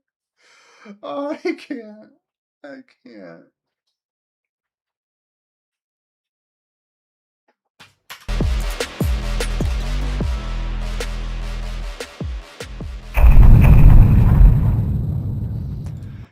Eve speaking that truth in Kick Chat. Black South Asian prosecutor, hashtag go blacks. Black South Asian prosecutor, hashtag. I've made a Oh, thank you. terrible mistake. I really don't like this meme that Democrats just use diversity to paper over institutions with Horseshoe theory, the idea that fringe edges of opposing political parties have more in common with each other than the moderates within their own party. without substantively changing them, especially when you compare them to Republicans. All you need to do is take a look to see that they are very different. Trying to critique by calling out something as tokenization becomes its own form of tokenization because you misunderstand the circumstances and deny the agency of the people who choose to be a part of those systems. How far are we into this? 5 minutes. Video game me and a Minecraft. The actual stream starts. He spends about 30 minutes talking about his last basketball game. With hydration, especially, you know? Alright, that's fine, I guess. We're easing in. Streaming is a more casual form of content. What's first? Stable Ronaldo was told he's in a sundown town. Question, is this a sundown town?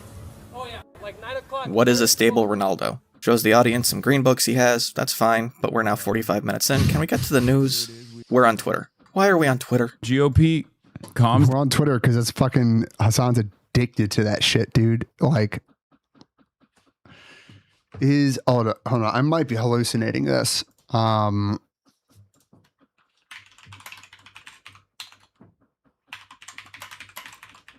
feel like there was a live stream that Hasan did with a bunch of other like California whatever Twitch streamers, and there was like somebody, was it Lily Pichu or somebody like that, made a comment, be like, Hasan, you're fucking addicted to your phone. I'm not gonna be able to find it. Called out live stream.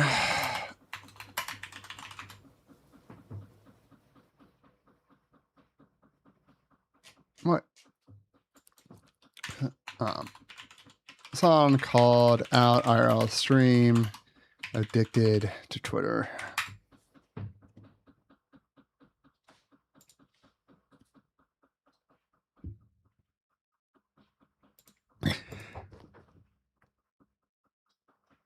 No, not that one. Fuck. I'm not gonna be able to find it. Oh, during an IRL broadcast, log off Twitter. Here it is. Fucking, all right. I'll take it. Nick Fuentes roasts people who can't afford a house and says housing prices should go up full max. I don't know what to tell you. Have money, get a job. Wow. Yeah. You know, I'm learned some of this. Said $20. Trump's remarks about housing prices today killed the last sliver of hope I had for him. This Why guy are you really fucking showing hates us us. this? I know, you're right. Cuck. Delete Twitter from your phone. No. This dude's fucking addicted to Twitter because it's the only place this retard gets his news. Director throwing a Roman. Wait, that is the GOP comms. 1, 2, 3, 4. Oh wait, 5, 6, 7, 8 Twitter tabs open. Director. He's letting us know there's Nazis on Twitter, and they're white women. Her name is literally Mary Jane Trumper. Party Haley McAnally. Haley McAnally. Guys, there are white women Nazis on Twitter, and they have funny names. White ladies that did not have like any sort of. Please, Hasan, don't make me defend white women. No. Interesting personality quirks would just be like a regular run-of-the-mill Republican. Now they just hit the sig Heil. He calls out libs of TikTok for being a Nazi despite being The Jewish. people that Listen, it might be the only way to convince him otherwise. did that historically, did the Holocaust. Yeah, World War II was just a meme. Yeah. Put a pin in that. Let's move on from all these fucking freaks and weirdos. We're an hour and 15 minutes in now. Where's the news? Why is Zoomer NPR just a curated Twitter feed of Nazis? True. And we're looking at more Twitter Nazis. Who are these guys? Just some Nazi salutes to today's football match in Rivne, Ukraine. They're Ukrainian Twitter Nazis. Azov Battalion? Come on, Hasan, hit me with the Russian propaganda, please. I haven't had my fill of Russian propaganda. Oh my God. So hold on. I made a tweet the other day because I've been banned from Twitter for like this year, like 3 times. And each time it happens, I don't like it. I don't like getting banned from Twitter because I feel like it's my one and only voice out into the world of the online world. Oh man, am I gonna be able to find it? Or was it on my laptop? Dude, I tweeted out an image that I really wanted to keep out there, but I was like, oh, dude, this thing's gonna get me fucking banned. Oh, I'm not gonna be able to find it. Fuck. Was it on my laptop maybe? Oh, maybe I just copy and pasted it. Fuck. It was a meme. It was dumb. Whatever. Specifically the Azov Battalion, which leads into Hasan giving his... Hold on, I gotta find it now. Fuck.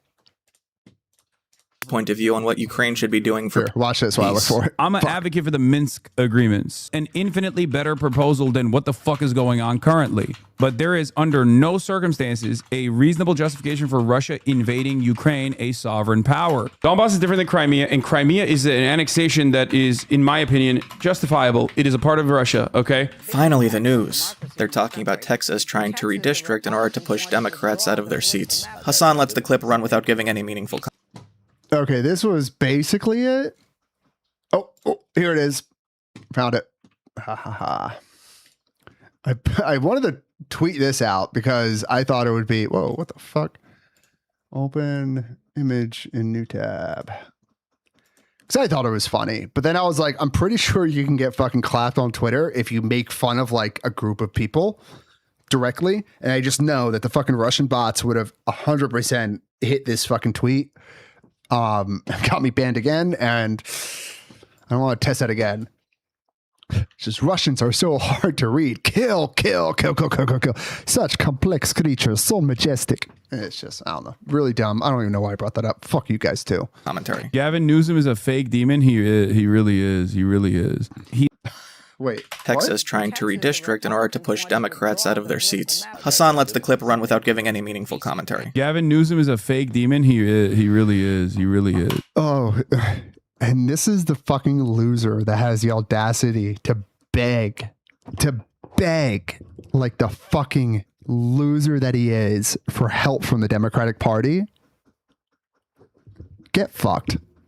He's a fake demon. Gavin Newsom's major problem in California is public transit and the housing market. I fucking despise him. I think he's a demon. I guess. Yeah, he lives in a state. This guy's this guy has so much money that he could live comfortably anywhere in the world. He decides to live at Gavin Newsom's California in Donald Trump's America. Fuck me. The silver lining here in a weird, twisted way is that means that like elections will happen. I need to explain something. It's not a defense of the Israeli state to say that when you criticize Israel, you should be accurate. Obfuscating reality for the sake of vilifying your enemy makes it harder to actually deal with issues on the ground because you waste time disentangling fact from fiction. That is a truth that goes in both directions. And for a government that will enthusiastically pounce on any scrap of misinformation to discredit the entirety of a criticism, you need to be I'm disentangling fact from fiction. That is a truth that goes in both directions. And for a government that will enthusiastically... Is that Bunk from The Wire? It kind of looks like Bunk from The Wire, no? Pounce on any scrap of misinformation to discredit the entire... That's got to be him. That's got to be Bunk. Entirety of a criticism, you need to be sure you're giving them no opportunity. Make sense? Cool. While Hakeem Jeffries talks to Wolf Blitzer about needing to get more aid into Gaza, Hasan can only focus on the fact that apparently they're both funded by AIPAC. AIPAC spokesperson Wolf Blitzer is interviewing current AIPAC funded politician. Orders are in priority. Nothing to see here, man. Just Hakeem Jeffries talks to Wolf Blitzer about needing to get more aid into Gaza. But that doesn't matter because remember, Hasan doesn't give a fuck.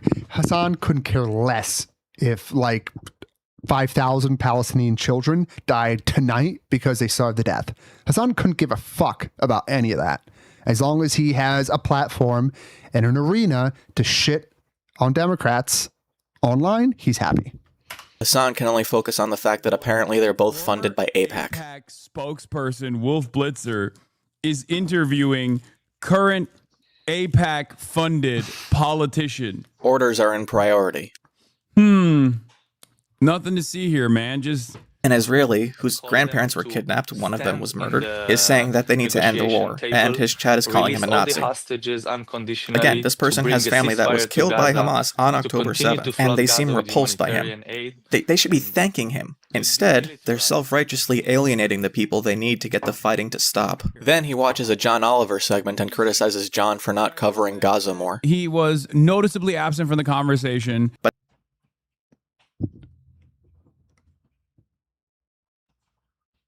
if John Oliver isn't pure enough for you, you've lost the plot. I'm sorry. That's all we get before he gets stunlocked by a chatter who says they were in the IDF in Gaza. I've been to Gaza several times. He proceeds to call him a Nazi and Israel Nazis doing a Holocaust for the next 30 minutes. You are literally a terrorist, brother. Fucking. Oh my God. Imagine this fucking poor kid is 18 years old. He was fucking born in Israel. He had no choice. And he just like, he probably watches. It looks like he probably subs to Hasan too. Hold on. Fuck. This brother. Fucking terrorist. Can you see how long he's been subbing for? This is as high as it goes? Come on. You are defending a Nazi state. It's not good. Like how long? Okay, by the way, fucking 1, 2, 3, 4, 5, 6, 7, 8, 9, 10, 11, 12, 13, 14, 15 Twitter tabs. Holy shit. Nazi military. You are a fucking terrorist. I'm a fucking adult. I can handle this conversation. Listen, you don't understand it. Mein family, mein Vater. Mein Mutig, we do not hate the Jews. We do not hate them. I did go to Gaza. I didn't shoot anyone. I didn't kill anyone. I've guarded. That's all. Yeah, I'm just a guard, man. I'm just a camp guard. Were you this fucking loser? Just following orders, dude? $0.00 for you to just like be quiet. You know about the Holocaust. Your bitch ass and your fucking family came from Russia to Israel. How is that appropriate? Your family went from Turkey to America. You think America's the most evil country in the world. How is that appropriate, Hasan? You fucking retard. The fucking Palestinian. In the 1970s, in the 1970s, the Soviet Union Aliyah was the mass immigration of Soviet Jews to Israel after the Soviet Union lifted its ban on Jewish Refusnik immigration in 1971. More than 150,000. That's a lot of people. Soviet Jews immigrated during this period, motivated variously by religious or ideological aspirations, economic opportunities, and a desire to escape the anti-Semitic discrimination. That seems to be a common theme throughout history. Pretty weird. The wave of immigration was followed 2 decades later by a larger aliyah at the end of the Soviet Union. Has been living there for generations. Your ass came from Russia. It's amazing how little fucking Hasan knows about any of this shit for somebody who spends 50, 60 hours a week talking about it. How is this anything but not right? Decorum. Like that's actually what's gotten me so kind of like bummed out about like watching Pisco and Josiah recently is because like I'm so happy I'm not Jewish. Holy shit. Cause like, I can't imagine how it must feel to be a fucking Jew in today's America, where it's like, you've watched like, you know, the past 10 years about how the moment anybody made even a slightly questionable comment about a black person or like a Central American person or anybody, like you'll see the entire left flank come to their defense. And then as soon as people start fucking attacking Jewish people, the left flank joins them in attacking you. I would lose my fucking mind. If I was Jewish, I'd probably vote Republican for the rest of my life. Nazi fucking ideology. Jewish supremacist attitude. Israel is built on the principles of... Yo, their own oblast? Yeah. Hold on. Hold on. Where's the... Let's see what grade they got. What oblast did they get in Russia? The Jewish Autonomous Oblast. Oh, yeah, that's some prime fucking real estate. Where should we put the Jews? Okay, well, we have our capital over here in Moscow. Where should we put the Jews? I have an idea. All the fuck the way over here. We want them right next to fucking North Korea and China, because fuck them. Wait, that's not... Wait, no, it's fucking... What is this? What fucking country? Is that still Russia? Or must still be Russia. Fuck it. I don't care. Like, Jesus. The Jewish Autonomous Oblast. How many people live here? 50,000 people. 837 ethnic Jews. Bro, that's like what like the numbers you'd see in fucking Afghanistan. Yeah, right, Mark? Fucking Russia's huge. Zionism, okay? Which is, as I all right. Let me grab a drink. We're only 7 minutes for this. Fuck me. Watch the look. Well, I got a drink. Apparently, I'm being told by my mods, at least. I'm being told by my mods, and whether they're telling the truth or not, at least a couple of these people hate my guts. So, yeah, me just being there might trigger them. You don't want to look like West Side Tyler, do you? It's true. I don't want to go red in the face and look like a psychopath. That's true. That's true. I do have some big problems with some of them. Some less than others. Right? But yeah. We'll see. We'll see how it goes. Well, there's gonna be like 4 of them. And it's not, each one of them would be interesting in and of itself. All 4 of them is gonna be a bit of a okay, I'm gonna have to train for this one. Okay, I don't know about this one, gang. It's gonna be a thing. It's gonna be a thing. I'll just have to, lift some weights. Get that rhetorical stuff going down. Oh yeah, they're gonna call Wicca fascist. Well, I don't think Soy Pill will, and I don't think Pisco will, but the other 2 might. I don't know. I guess we'll see. It'll be fun. It's gonna be a little later than normal. It'll be at 8 p.m. instead of 6 p.m. Eastern. Yeah. I'd be happy to have Hutch on if Hutch wanted to come too. Like I said, but it's not my show. I don't get to. Like, here's the thing: it's not my show, so I don't get to choose the guests, and that's okay, right? That's okay. But at the end of the day, it's when I am in someone's house, someone else's house, I will be respectful of that house. Does that make sense? Right? Does that make sense? When I am in my own house, we do it my way, right? But again, it's not scummy. It would be a little weird if they didn't tell me beforehand, but I'm aware. Like they released the guest list today. I'm aware. So I'm going in forewarned, at least. Wick is one of the final real ones out there. We stand Wick on this channel, okay? We take no Wick slander. Repeated a Nazi ideology. Asking me if Israel should exist is like asking, should Nazi Germany exist? Okay, we're finally off. Jesus Christ, dude. Woo! Israel, thank God. And we're on to Zoran Mamdani. Okay. Fox News doesn't like him, and he spends the next 30 minutes shitting on Dems. With the pepperoni nips. This is the best Elizabeth Warren tweet, and it's not even Elizabeth Warren. It's Donald Trump's tweet about Elizabeth Warren.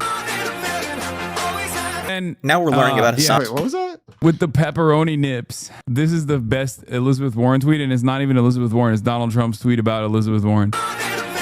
Old video of a Pete Buttigieg dance. And now we're learning about Hassan. His fucking head is so small. He's Twitter beef with Drew Pavlov. I've been to Israel 3 times. Okay, now we're on to Trump is putting tariffs on India. No, Drew he's still Pavlov talking about is Drew. literally about to go to jail. And I think he got like a $1,000. Okay, now it looks like he's talking about the news. That's nice. Anyway, he finally hits play on the video and he walks away. First comment when he comes back. It's kind of pointing to. It seems like India no longer lying, and this. My heart goes out to the Hindutva fascists. I feel like they probably thought that like Modi and Trump were literally the best friends on the planet. Like no one is a closer friend to India than Donald Trump. Oh my God, he's been cut in half. Yeah.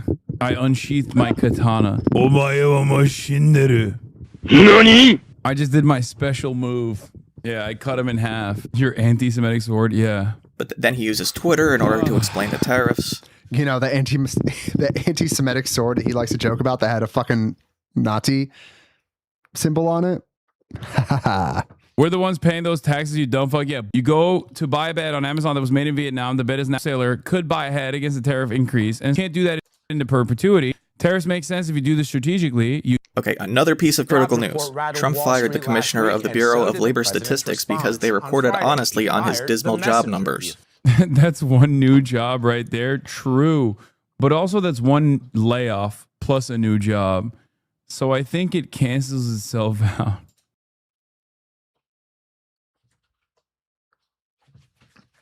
Hasan really showing that Rutgers education right there. Next month's jobs report, 1 million jobs. You love it. You love to see it. America's hot.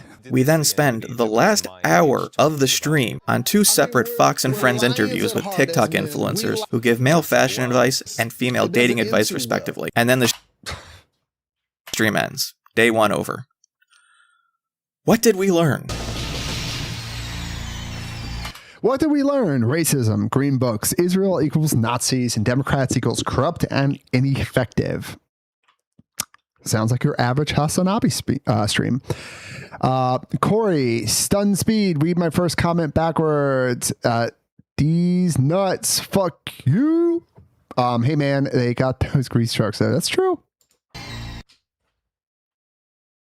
Claudette Colvin was born September 5th, 1930. You know what, Corey? You better sub to me after I did that. Fuck you. 39 in Montgomery, Alabama. While in high school, and I will know if you sub or not, she joined the NAACP Youth Council. I'm kidding. I love you. Where she would meet another Montgomery native, Rosa Parks.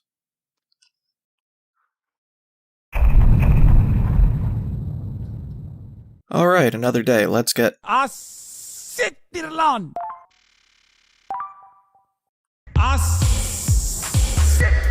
Okay, what's going on today? Okay, Corm's Conduit's getting pretty good with this editing. He's getting better and better. Watched the first episode of King of the Hill. It was all right. He's going to debate Charlie Kirk. Dartmouth, where I'm... Oh, wow. So this is a while ago. I'm going to be debating Charlie Kirk. And apparently Epstein had a photo with Castro. He's really disappointed about that. How the fuck does he have a photo with Fidel, bro? This hurts. This hurts.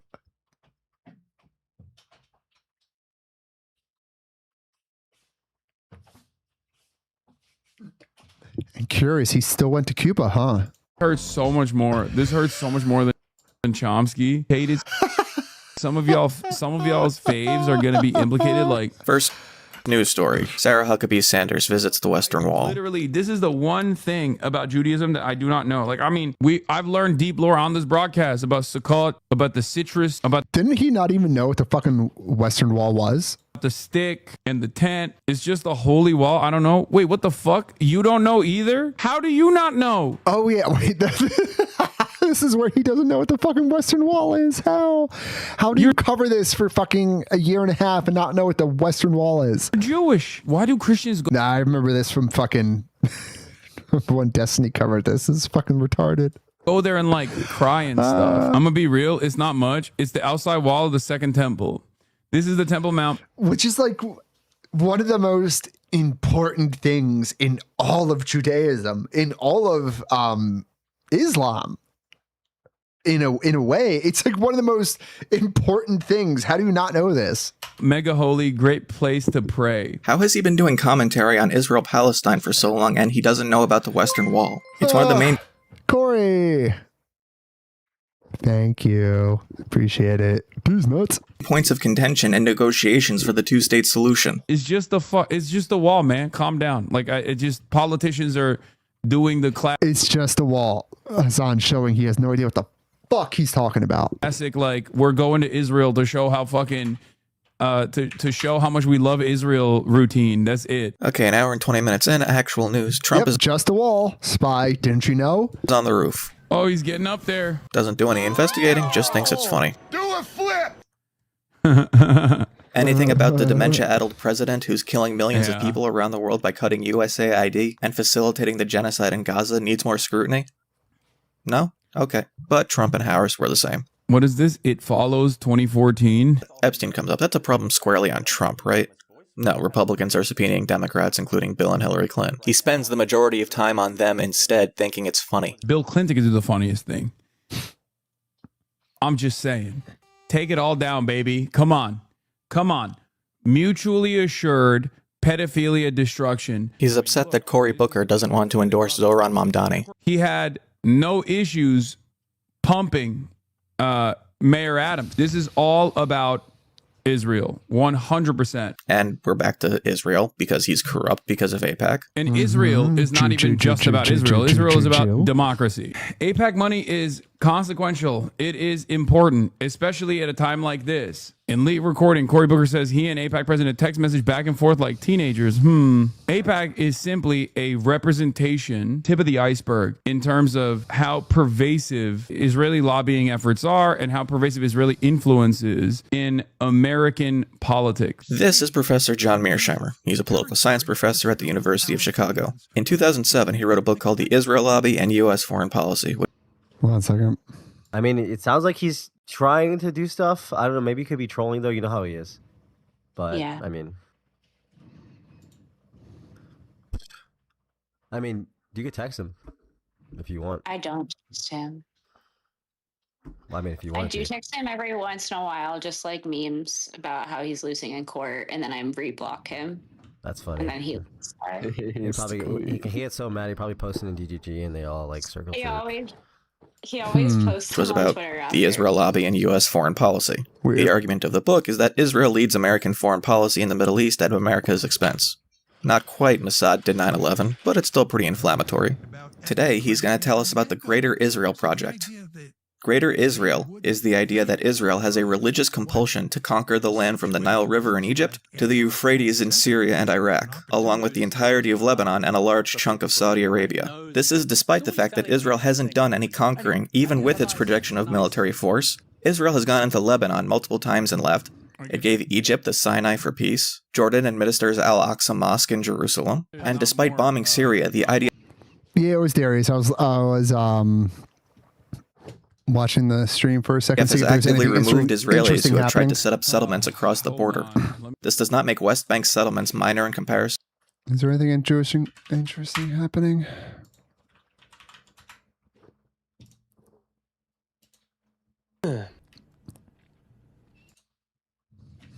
Hello, Orbites. I think so. You might have been after I left. I left for a few years. Okay. Were you friends with Pixie? No, I've never met Pixie or talked to Pixie before. Who were you friends with? I was friends when I was in the GGG space. I was friends with Caterino. I was friends with Tabor. I don't know any of these people. I don't know any of them. Yeah, they were really old. Do you know, I guess, Straighterade? That's really the only I don't, but I've heard. What 60 Hertz Buzz Spy? Straighterade either. I really don't like Straighterade either. I hate her. I cannot stand her. Dude, every time these people are in these crazy ass fucking Discord channels, I never know where they are. I feel so fucking lonely. Uses me. Yeah, she uses me as a punching bag, just like every other person. Like she's just like everybody else, basically. So I've never used you as a punching bag, but I'm sorry you didn't. For that. I'm sorry that It's you okay. let people do that to you. You didn't do that. You didn't do Stardust. that. Yeah. You've always been a really nice person, even though you and I politically disagree. We have politically disagree, yeah. But yeah, I've always enjoyed our debates, and I've never felt like they've escalated into hostile territory. Like Straighterade doing like the Mean Girls thing, or what was going on with that? Was it just Straighterade was the worst to debate? She was not only the worst to okay. My first time hanging out was first we did the Oh my god, that is Taylor Gruner podcast where I kicked her ass mostly. No, that is Taylor Gruner. Holy shit. On whatever podcast side, so I was able to like mute her and shit.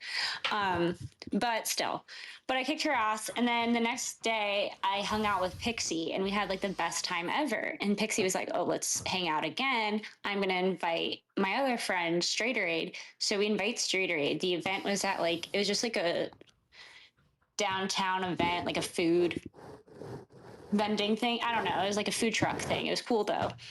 And started at 5 and it ended at like 12. So we wanted to be there early, you know, get in lines, get all the food early, you know, check out the whole place. Erin did her makeup for 3.5 hours. So we were super late. And there was at one point where I knocked on, like, we banged on her door like an hour in, like, hey, hurry up. Hey, hurry up. And then at one point I was just like, hey, as a new person in your life, like, I feel like you don't respect my time. So I'm not going to choose to spend time with you in the future if this is how you treat me. And then she instantly came out of the bathroom. We went to the food vending thing, and then she started debating politics with me and about how disgusting I was for supporting Trump. And I was like, I thought there was a secret camera. Like, to this day, I'm like, where is that recording? Because she started trying to, like, own me. And it was just me, her, and Pixie. And I'm like, what are you doing? This is the weirdest shit ever.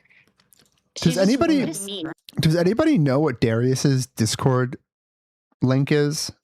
You can't just have a normal friendship like when it's not debate time. Like, you know, like what's going on here? You know? Well, I mean, how about the way that she treated Pixie? That's crazy. Pixie was considered her best friend. Like, they considered each other best friends. What did she do to Pixie? Oh I'm my not God. like caught up on everything. So. She was the first one to betray her during the Destiny shit and talk shit about her, and also talk to Pixie about her personal opinions about the case, and then leak them back to Destiny. Didn't she leak them to Professor Sunday first? Yeah, she was like super like. The melting? Yeah, I know. Listen, I'm too old. I don't know how to fucking look up servers in Discord.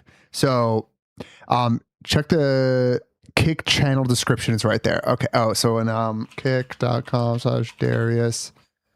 Wait, no, Darius is like Darius IRL Kick.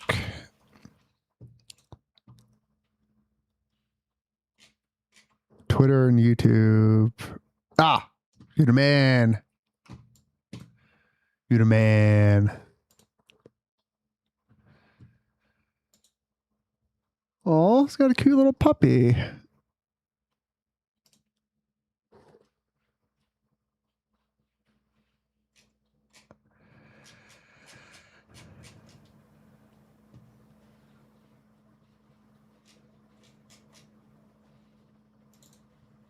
Okay, so do I have this right now?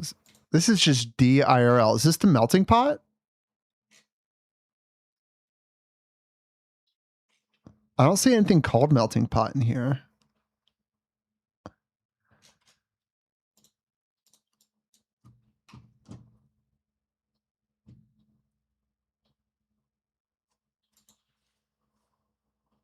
Well, it's got to be this place, I guess. This does look like Darius's.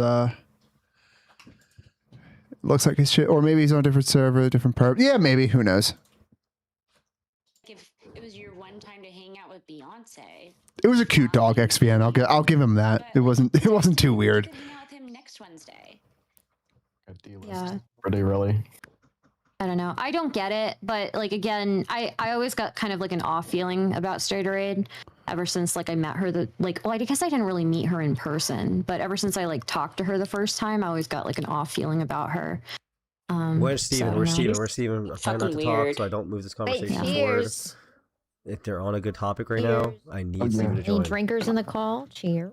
I'm drinking right now. Oh my God. Cheers. Cheers. Are you drinking every time someone says something? Is that why you say cheers? I think we were getting. They were Wouldn't like, that be no, yeah, by definition let's political? vote for Democrat. And so I was like, oh, well, then I'm just gonna chill. Like, I'm not gonna go out polling. What the fuck does that mean? then. I thought I could have sworn you were like helping, like with. No, once I got there, I was like, oh, fuck this. I'm just gonna use it as a free trip to hang out with my friends. And then I didn't do any of the work. I refused to do it. I feel like I'm fucking tripping right now. Okay, good. Fucking clip from the stream and linking the stream in Gen Chat, you fucking retards. When I take it low key, I don't know. Wait, linking the street in Gen Chat. I had to lie. It was very silly, but yeah. Oh, so that was fun. It was a good time, but like, no, I didn't end up doing any canvassing. I just chilled because I was like, oh, I felt like an idiot. But I was also there for like streaming, and I was really the only conservative voice, which is fine. Darius, can a friend get some roadhead? The fuck I'm is actually on the way happening? home. Dan, if you want to give me roadhead, I guess you could. The fuck is Okay, I happening? have to go and get ready to go get drunk with Darius. Well, Hey, it's not time yet. I'm like He's 20. not I'm leaving yet. like 20 minutes minimum from home, and I'm 40 minutes from you. So I'm gonna need a shower. It's gonna be an hour. Wait, why is Darius fucking hanging out with Lauren De Laguna? What the fuck? Eve, I have something I need to talk to you about. I actually have a question. If I could fit it in there too at any point. Sure. I can fit my question. Okay, so are we like cool? Wait, hold on. Emmy, you go first. Oh. Really? Yes. Okay. Well, I need to go do something really quick, so let him go first, and then I'll ask my question after. I mean, Okay, she said so you Chop, first, go and now I feel weird because I'm also. No, Darius, now you first. No, Darius. I would be honestly honored if you did, because I gotta. Okay, that's boring. I'm bored. Nor is it excusable for the way that it has made reconciliation needlessly harder. If anybody knows if Destiny shows up to that, let me know. The point is that it lacks historical evidence that Israel's plan has been to rip up peace agreements with its neighbors and start a war on 5 fronts, with manpower it doesn't have, to seize territory it cannot hold, with military aid it won't get. Unless he thinks that the US would be willing to help with that because of the Israel lobby. So we're going to listen to this guy talk about Greater Israel, okay? Where is he talking about this? We spend... You're not wrong, Spy. You're 2 not wrong. hours listening to Tucker Carlson's podcast uncritically. Hasan will tell you that Tucker is a fascist. Tucker Carlson. Is that Mirsha? Yeah. Carlson is not an ally, and I will explain to you why over and over again. He'll just also tell you he agrees with everything they're talking about. Everything from here on out, he's cooking with gas. He's 100% correct. Israeli. And not.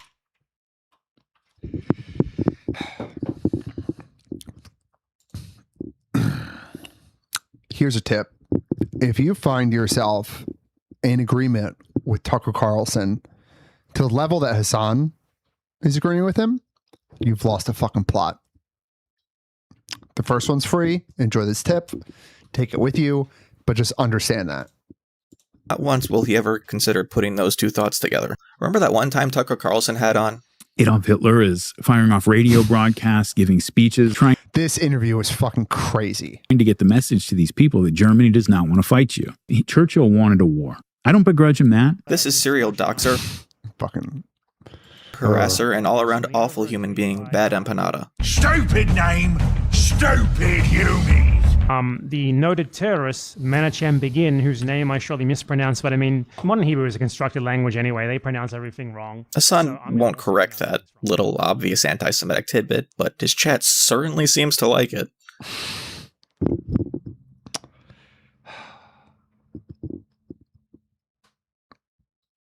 I think pound for pound, Hasan's chat in his community has probably more anti-Semites in it, just as a total number, than any alt-right neo-Nazi community online. I would bet my life on that number. I think there are more like pure Jew-hating anti-Semites in Hasan's audience than there are in any alt-right community online. 100%. But he will correct one thing. Ronald Reagan was an extremely Trumpish president. He was just better on camera than Trump is, because he was an actor and Trump isn't. And he Wrong! Donald Trump is a TV guy as well, and that's the reason why he's very telegenic and very charismatic. I disagree with Bad Empanada. Hey, nobody's seen anything like it, even though they've done it twice before. And in a certain way, it almost looks like they've abandoned the state. It looks very bad. Is Hasan me? I thought I was the one who did chair streams. Yeah, go ahead. Right, Spy? Zoomer NPR, everyone. Oh my god, we're finally done with Tucker. I have no more energy. Now we're at RFK banning mRNA vaccines, which is really, really bad. Oh my god. Am I crazy? Isn't mRNA research like literally working to cure cancer? A Jeffrey Epstein associate is molesting the field of... Go from RFK ending what might be one of the biggest public health advancements since the inception of modern vaccines, back to being happy because Trump is going after Adam Schiff. Oh my god. Part of that is... Oh my god. Senator Adam Schiff under federal criminal investigation for alleged mortgage fraud violations. Oh my god. Now, remember, this is the same dude who's been fucking pissing and shitting and crying and fucking soiling his diapers because the Democrats haven't been like coming to his defense in the past week. This is the same person who expects the Democratic Party to help him out. This is what fucking narcissism, like pure distilled narcissism, looks like right here. But I hope they arrest him. Oh my God, I hope he goes to prison. Yeah.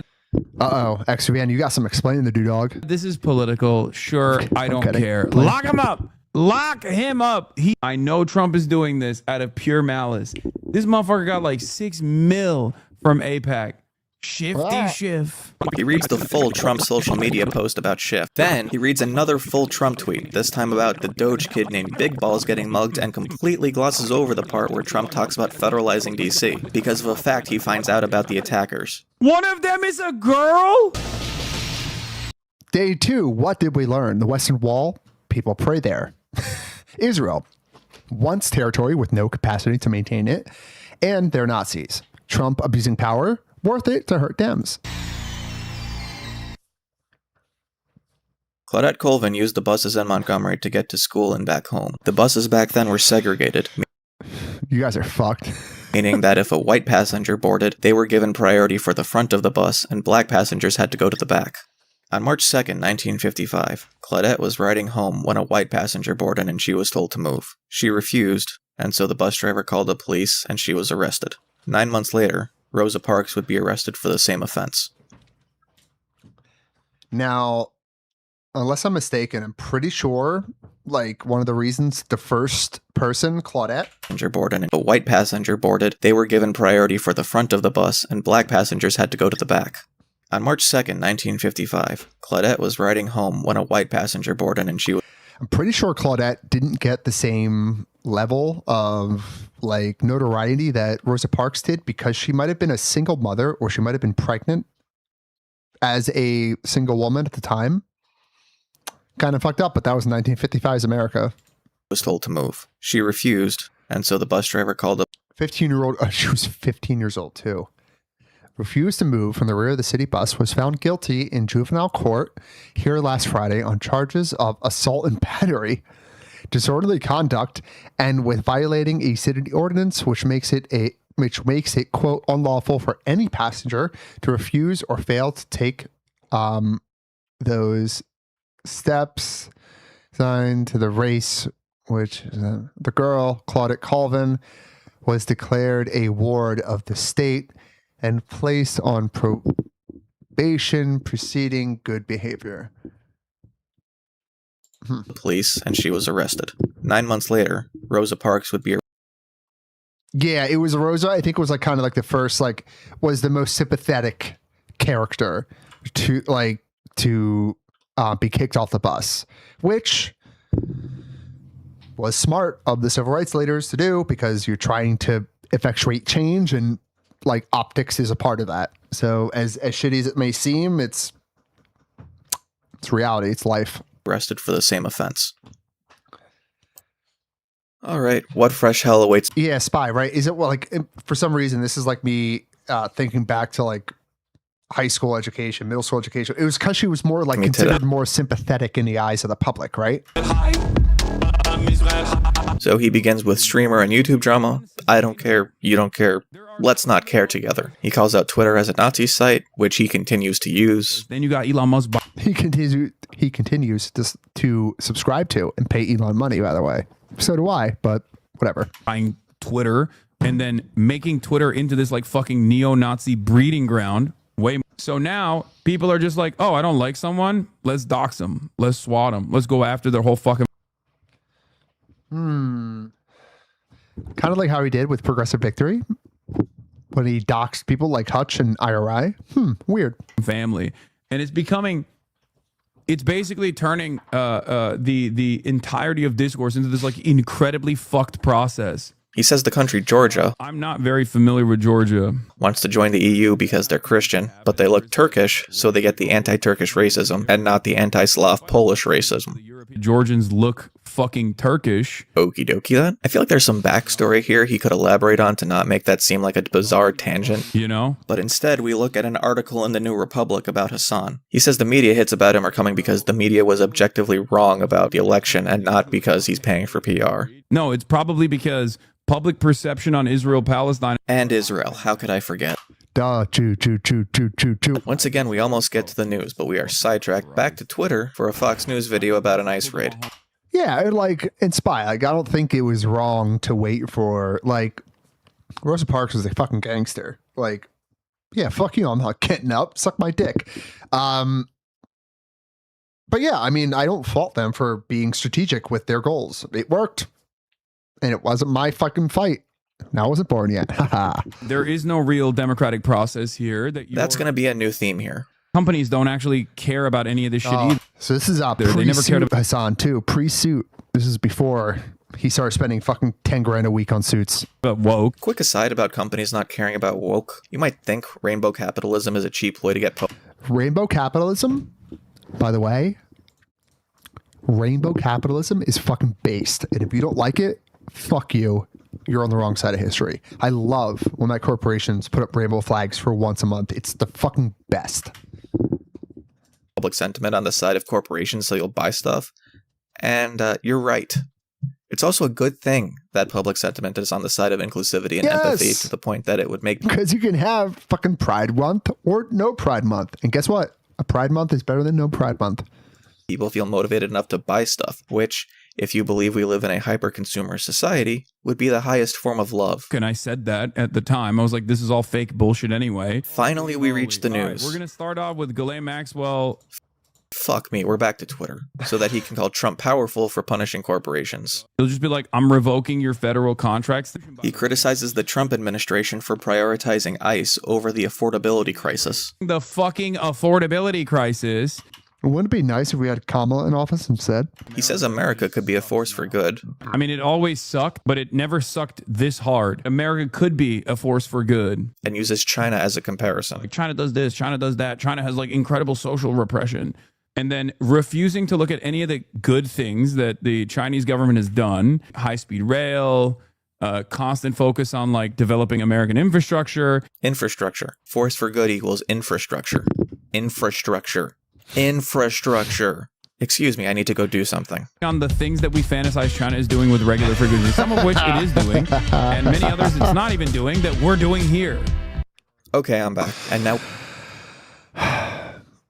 Diet MAGA. Like, speaking of Diet MAGA, these people are fucking Diet MAGA. We've actually finally They do the same thing. They fucking complain about the infrastructure bill, but try and take credit for them when it benefits them. Fuck these people. I hate these people. I hate these people. I hate. Reach the news. Hate. Wait.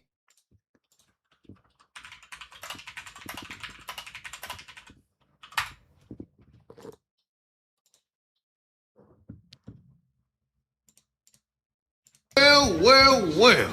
The most diabolical haters. So where is it? I'm not gonna find it. Hate. Whatever. You guys know what I talk about. Ghislaine Maxwell, who is definitely a trustworthy individual, by the way. Trump could just be like, I'm innocent. I told Ghislaine Maxwell to literally say I'm innocent. What comes of that? The only way that there would be movement in a positive direction on this issue is if like people got so mad that he like openly admitted this, that there were fucking riots on the streets and his base was participating in the riots. It would not be because the Democrats have pushed for like an impeachment or some shit like that.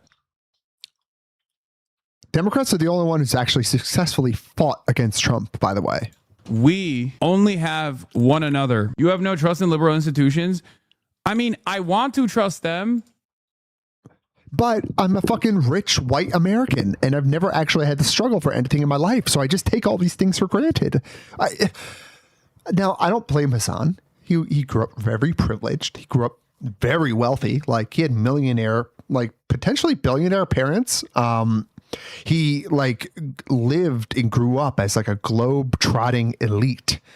So I would understand why he wouldn't understand it. I would understand why he wouldn't trust the institutions, because he was never in a position to to rely on said institutions. He was never in a position to need the institutions to protect him because he's a member of the elite. He is a member of the bourgeois class. Like, remember that. Like, he's not even the petite bourgeois. He is the bourgeois. Like, he is the capital owning class with him and his family.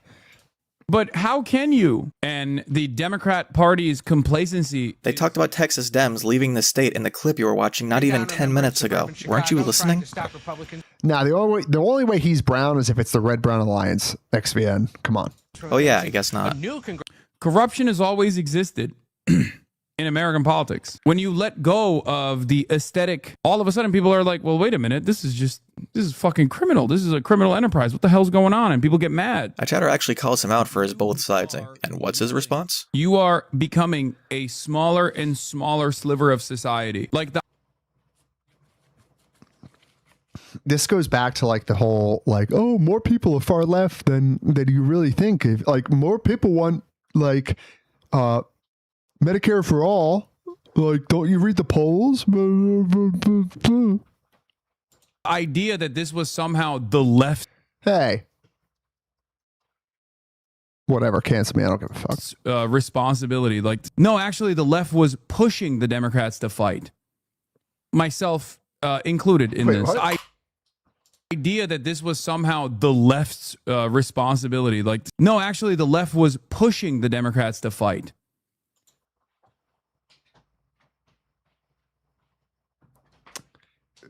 Who impeached Trump 2 times? Who defeated Trump in 2020? Who attempted to beat Trump in 2024? Which group of people seemed indifferent during the 2024 election? Was it the Democrats? Or was it people like you, Hasan? Who was more indifferent during that election? Who was more like apathetic on who won and who lost? Because it might have just been the same. My memory's a little foggy. I'm a little fucked up. Remind me, who was pushing that? Myself included in this. Look at the Democrats now. They're not fighting. Democrats who left the state. That's why people voted for Trump, because they wanted change. He was already president once, Hasan. Why do you think the cheers at Harris rallies were for "we're not going back"? The framing of this moment is so perfect. They have no dream of a better tomorrow. They have no design for a well-functioning society that actually does right by every single American. So they don't communicate that at all. You're just the lighter version of Republicans. Great. I don't want that. We know Jeffrey Epstein might be related to foreign intelligence, but is certainly not Chinese, okay? The foreign intelligence that Jeffrey Epstein is associated with is Israeli intelligence. For the last 10 years, Republicans have been hyping themselves up on QAnon conspiracy theories of a secret government pedophile ring. And now the left is doing the same thing. Fantastic. We watch Mark Maron, talks about Austin, Texas, calling Californians who move there the Israelis of Americans. Californians are really the Israelis of America? True. Jesus Christ. 24. The President of the United States receiving gifts in exchange for political favor in the Oval Office. Carrot gold. La boo boo. It's gross. It's so perfect for Trump. You say, is this a fucking W for the admin or a W for the country? It depends. Only time will tell. We're ruining the remaining water supply. We're just poisoning people. We're fucking burning the planet to the ground. So that Hasan's watching and cheering from the sidelines. People can make so people can jerk off to grok. We're considering it, yeah, because the crime is ridiculous. It really seems like he should have more qualms about an authoritarian attempting to unilaterally seize territory, but... I will defend Big Balls. I will defend his balls. I will defend him against unruly teenagers who beat his ass. And that's just a way of trying to divert attention to something that's total bullshit. Fucking goddamn Tim Cook with those fucking tight ass leg pants. Holy shit. Okay. Trump calls his connection to a known sex trafficker bullshit. In the Oval Office, mind you. Hasan says nothing because he's not listening. Tim Cook. Now we're on to the story of a Utah state senator who's trying to change the age of consent to help one of his family members who was charged with These pedophilia. motherfuckers are real demons, bro. So apparently a Republican demon is helping a family member get away with pedophilia, but a Democrat demon is doesn't build trains. And now let's get ready for all of that Republican criticism to leave the viewer's mind because we've reached everybody's favorite topic. Who is California genociding? Not the right people. I just want to point out how gross it is that he's not paying attention to a video about starving Gazan children as he eats. Hospital for malnutrition. Tempers flare on the streets of Tel Aviv. Okay, bro. The person Hasan just flipped off is Ehud Olmert, who served as Israel's prime minister from 2006 to 2009, so right after the Second Intifada. And even he is saying Israel is committing war crimes and that the war needs to end, but Hasan brushes him off as well. Israel literally doing the final solution in broad daylight, and you got the most aggressive critic of Benjamin Netanyahu still trying to save face for some indecipherable reason.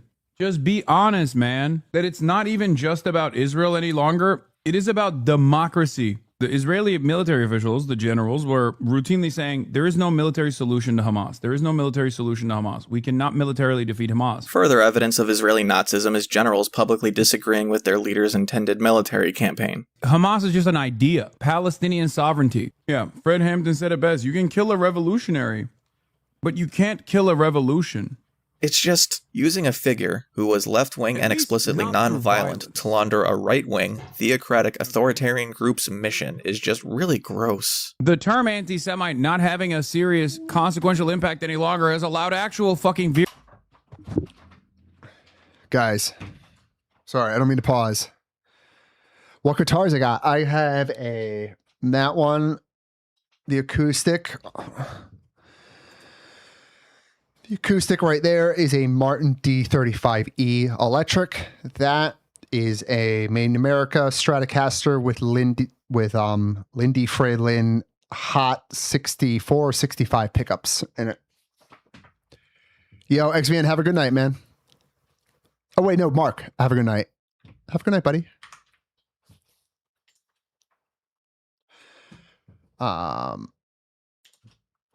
We got some content coming out tomorrow, boys and girls.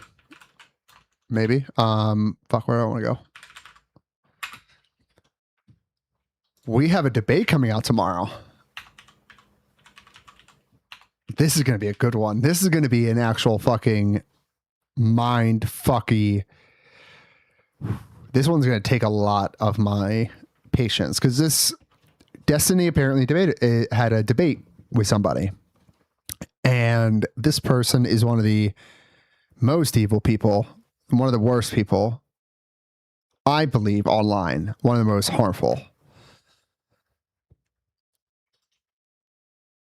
Every time I go to look up stories of these people, they were doing a lot more than nothing at the Capitol. Well, I'm a fan of the tariffs. It seems like on the conservative side, it's always just no immigration at all. I believe that it is better that 10 guilty persons escape than one innocent person suffer. Welcome to Face Off, where two people debate four claims. One clock, no interruptions. Today, liberal political commentator Destiny faces off against Tim Pool, political commentator and host of Timcast. The clock starts now. My first face-off claim is that conservative alternative media thrives off of misinformation and conspiracy. My first face-off claim is that excess migration is harming the United States. My next face-off claim is that Trump's general tariff policy is bad. My next face-off claim is that Trump's pardon of the J6ers was the right move. Wow.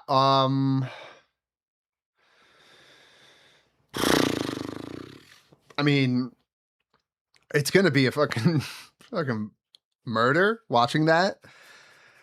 I mean, why would Tim Pool pick the January 6th people in pardoning? That is so indefensible. That is so indefensible. I'll spy you in West Virginia? That fucking sucks, dog. I'm kidding. We're touching each other, though. If you ever want to fucking escape, come up to PA. That's going to be fucking crazy.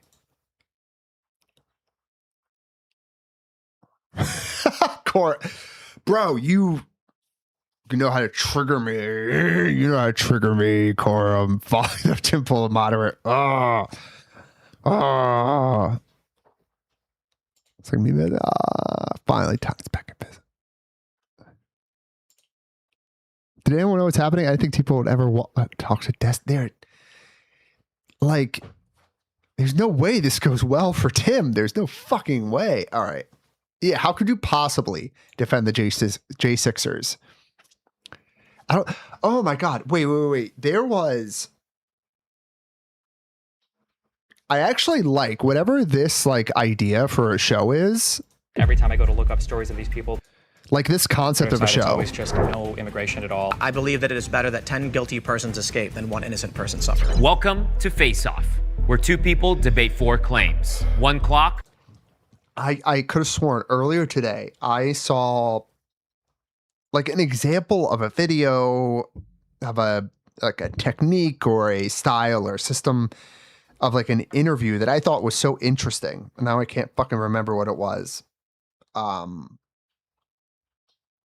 like this one seems a little bit more interesting. I'm wondering if we could like get some true information out of this debate. I just hate how like a lot of them are like Jubilee or whatever. They're not conducive to actually having good conversations or coming to good solutions. And God, I wish I could actually remember what the fucking thing I watched earlier was. I'm not gonna be able to remember, but anyway, maybe I'll watch it tomorrow. I'll remember tomorrow. And anti-Semites to become major propagandists engaging in reputation laundering. I didn't expect HASAN to make my argument for me. Fucking farm the table, baby. That's right. Locally grown organic bathtub RPGs that they fucking use on the Israeli tank. Electronic Jesus Intifada Christ does a assessment report every fucking day almost. I of course can't play them on the broadcast. Wait. Reputation laundering. I didn't expect HASAN to make my argument for me. Fucking farm the table, baby. That's right. Locally grown organic bathtub RPGs that they fucking use on the Israeli tank. Electronic Intifada does a assessment report every fucking day almost. Electronic Intifada? The Electronic Intifada.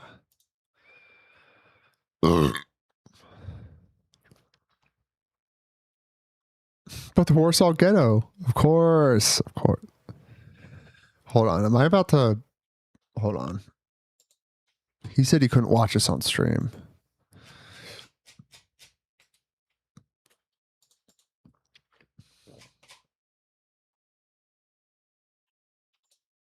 You are watching and listening to the Electronic Intifada. I am John Elmer. This is the Resistance Report on day 1049 of Israel's genocide in Gaza. Holy shit. I feel like this has got to be a fucking gold mine. The Electronic Intifada. This sounds fucking crazy. This sounds fucking insane. Day 174 of the U.S.-Israeli war with Iran, the 60-day Memorandum of Understanding ceasefire framework deadline passed just the other day, so that 60 days has passed. There has been a pause in large-scale fighting. Yo, Eve, sorry. Eve Angel. You a gangster. Remember that shit. I love you. In the month of August, but that follows on July, which saw a significant exchange of fire, the most that we had seen since the early June memorandum was signed. So this war of choice started by the U.S. and Israel has no end in sight. They're losing the war they started, and that's something that is even starting to penetrate, if you follow Iran, and leaves them more vulnerable today than at any point in the war. And that is the case Who the going fuck forward. is John Elmer?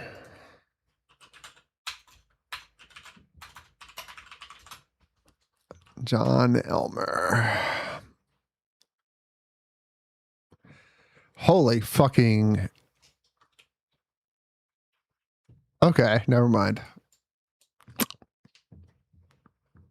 Makes sense. I was about to say, this fucking website looks 15 years old. All right. John Elmer is a Canadian writer and photojournalist specializing in Middle East, Canadian foreign military. He has lived in and reported extensively from the West Bank, Gaza Strip, based in Jenin, Bethlehem, and Gaza City. Where's Jenin? Wait, is Bethlehem in fucking Gaza? No.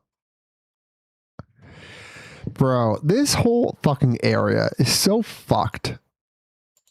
Like, why is it that fucking all three of the Abrahamic religions just have to have all this shit right here? If he's insane, I apologize on behalf of all Canadians. You know what? Quorum, I'll give it to you. You gave us hockey.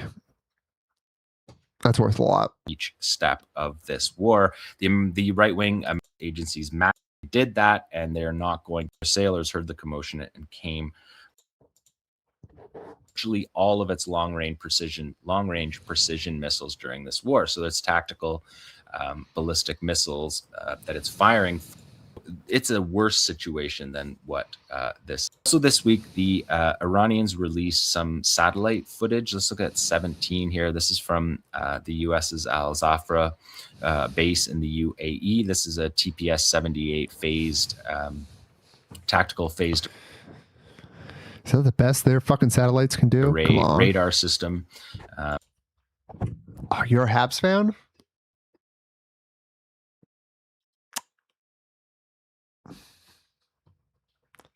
Could be worse. That has been blown up. We can look at the. At least you're not a fucking Maple Leafs fan. So never mind. I'll take the Habs. Corey Price was a fucking gangster back in the day. Picture now. Oh my god, why am I blanking out on all the old fucking Canadians players when I was growing up? You can see the erasure of that. So that was an earlier attack from the earlier part of the war. All three of these were from. You're not right, Spy, but goddamn, like, imagine how much easier all this shit would be if like all those holy sites just disappeared tomorrow and we're just like, none of them. They're none of them here for any of you. Fuck off. Earlier in the war, but the Iranians have this satellite imagery, and because of the censorship of the United States and its allies of their commercial satellites self-censoring or being told to censor and adhering to it so that we don't see the damage to the bases that we saw in the first weeks of the war. But you can imagine that when we do ultimately get those bases are even. Like I said, man, if you were a fucking, I part of me was hoping that as much as it would have sucked, like as a general hockey fan, to see the fucking Vegas Knights win another Stanley Cup, it would have been so fucking funny if the Golden Knights won and Mitch Marner won the Conn Smythe Trophy, the year he left fucking Toronto, and he won. There's part of me that was really hoping that would happen just for the memes, because that would have been fucking hilarious. In significantly worse shape than they were in the first weeks of the war. And this radar system, this is part of a war on these radar systems that Iran has carried out. And we have a verification from the early stages of the war of at least a dozen of these high profile and very expensive, some of them very expensive, the FPS 132 early warning radar that was. FPS 132 radar cost. Damn! Should cost $1 billion? What the fuck?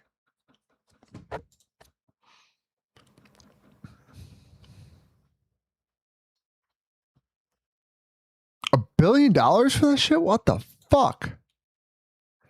Hold on a second, though.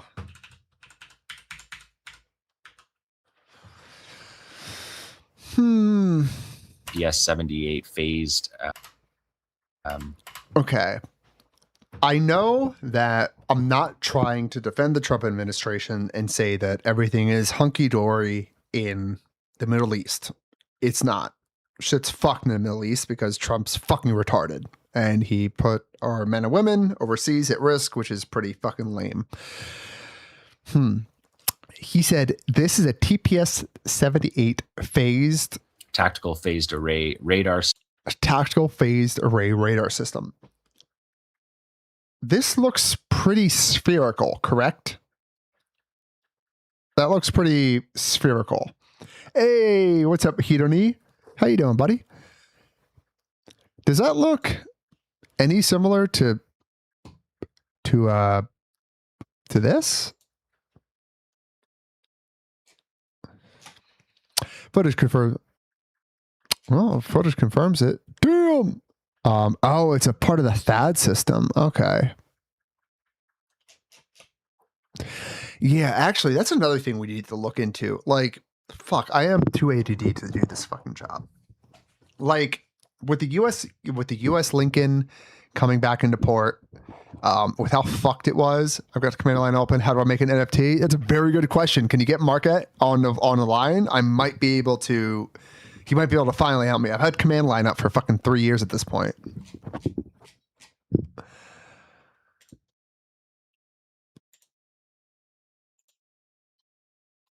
That's fucking crazy. How do they hit this shit, dude? This war is such a fucked. Footage released on the Qatari state media for the first time is showing the destruction on the ground of an AN FPS 132 Block 5 upgraded early warning radar near Dalal in Qatar, showing substantial damage after Iranian attacks on February 28th. The radar is one of the most important and capable ground-based radar system in the U.S. global missile warning architecture. Although its extreme cost prevents widespread deployments, meaning the radar in Qatar is the only one of its kind outside of the U.S. mainland. Whoa! The system has a detection range of over 5,000 kilometers?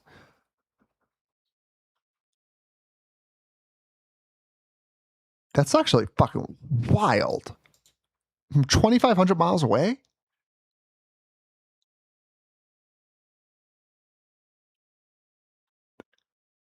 Huh.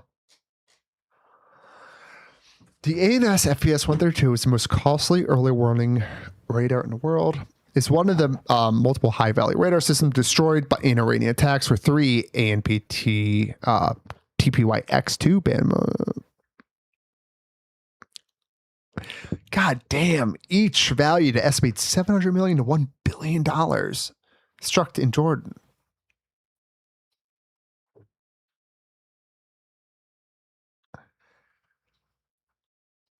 Oh, shit.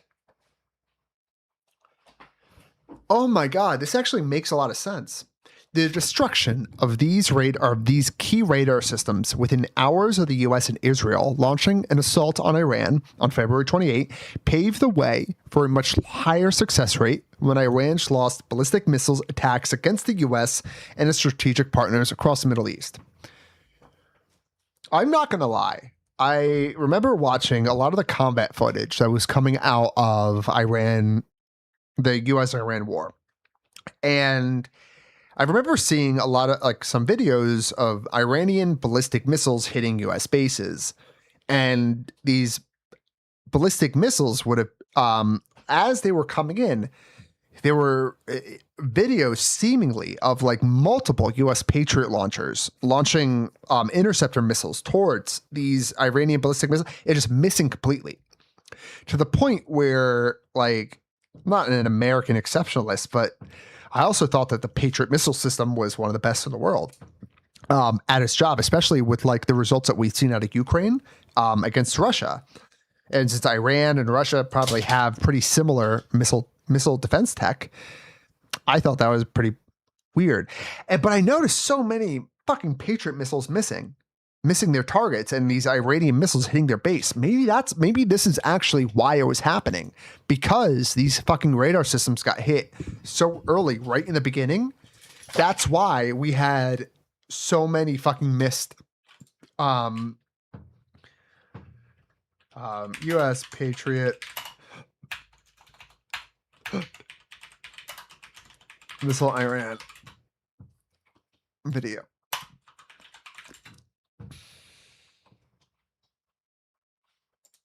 Like, is this a good example of one?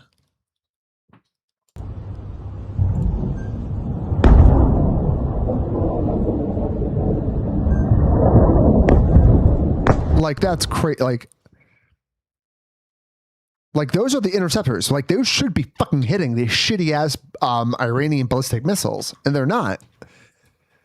Is it because? Is it because he's fucking?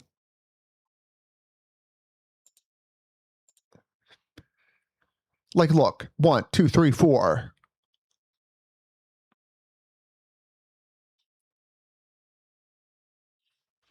Went right through. Went right through. Well, maybe that one might have gotten clipped.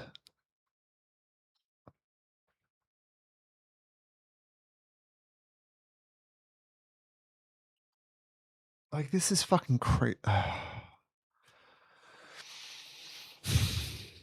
We got too many ops, dog. We got way too many ops. We have fucking Republicans. We got fucking the far left. We got HASAN. Too many ops, dog. All right.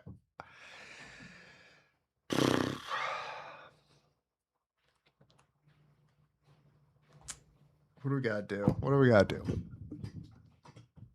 Fucking A, man. I gotta do some reading into that. We need to look at what happened to the bases in the Middle East. We really need to look at that. Because I think what's happened actually to like the US bases in the Middle East is actually pretty fucked. And I don't know many people that are talking about that. Maybe that is what I need to do. Tomorrow's Friday, right? Thank God. All right, guys. It's 10 p.m. I got to go to bed. My wife's in bed already. And I need to go to sleep too. I got work in the morning. It's Friday though. So that'll be good. Hopefully, maybe I'll stream tomorrow too. That'd be nice. If not, definitely this weekend. I'll definitely be streaming this weekend. Wait, usurp. So was Kyle? No, Corum. The annoying thing is, like, yeah, Kyle's right when he shits on fucking Republicans, but he just never shits on the far left. So that's your problem. Would you like your stream alarm? Yes, Spy, I love you. I would actually appreciate that. It is Friday, so I never know with the wife. It might be a little dicey, but hopefully, if anything, later. Because luckily, because the wife is pregnant, she goes to bed a little bit earlier, and I can stream a little bit later. So yes, Spy, hit me up with the alert. Appreciate you. Good night, and thanks for streaming. Of course, Faith. Thanks for stopping by. Shit, I gotta thank you way more than you gotta thank me at this point. Watcher and Conduit Snark, huh? Yeah, you missed it. We're halfway through your video, dog. Where is it? There it is. We're halfway through your video. Yo, Conduit, when are you releasing I know your part 1 is on members only. When's part 2 being released to the general public?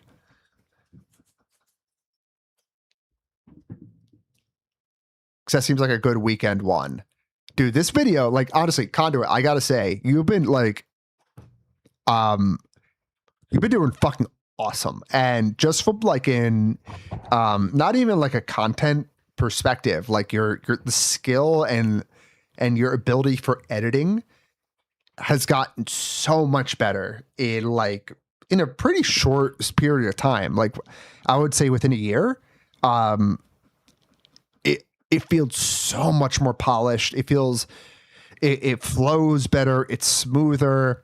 The music cues that you put in are really good. Like I really, really actually hope that you keep up at this because you're doing a fucking awesome job. And like that's even ignoring the content, ignoring the substance of any of your videos, just from a technical splicing editing version. Fucking keep it up, dude. You're doing awesome. Part 2 is part 2 is members only. That part 2 I can send to you. No, absolutely not. I do not want you to send that to me. I will. No, I appreciate that. I really do. But I got you. We're going to finish part 1 and we're going to watch part 2. Yeah, no, dude, you've been fucking killing it, man. Keep it up. I really keep the motivation up. We need more people like you. We need more people like me out there. You're doing better than me. Hopefully I can catch up to where you are. Part 2, I can send you the unlisted, watch yourself if you want, but if you want to watch on stream, you're going to need get your audience to dono sub on your channel. Absolutely. I wouldn't do that to you. I wouldn't do that. I've been trying to get everybody to sub. But I appreciate it. Conduit. We should talk soon. It'd be interesting to see what we can do together. But I love you all. Have a great night. And hey, anybody who's still in my chat, Spy, XVN, Corum, Hedonic, I said Spy already. Faith, if you have not subbed to Conduit Biscuit, he deserves your follow. He's a fucking awesome creator. He's just starting out. He's probably been doing this a little bit longer than me. He's fucking awesome. Give him a follow. If you have to follow either him or myself, follow him. All right. You guys have a great night. I'll catch you all tomorrow. Hopefully, if not, by this weekend. Be safe. Fuck Trump. Fuck Hasan. Love you all.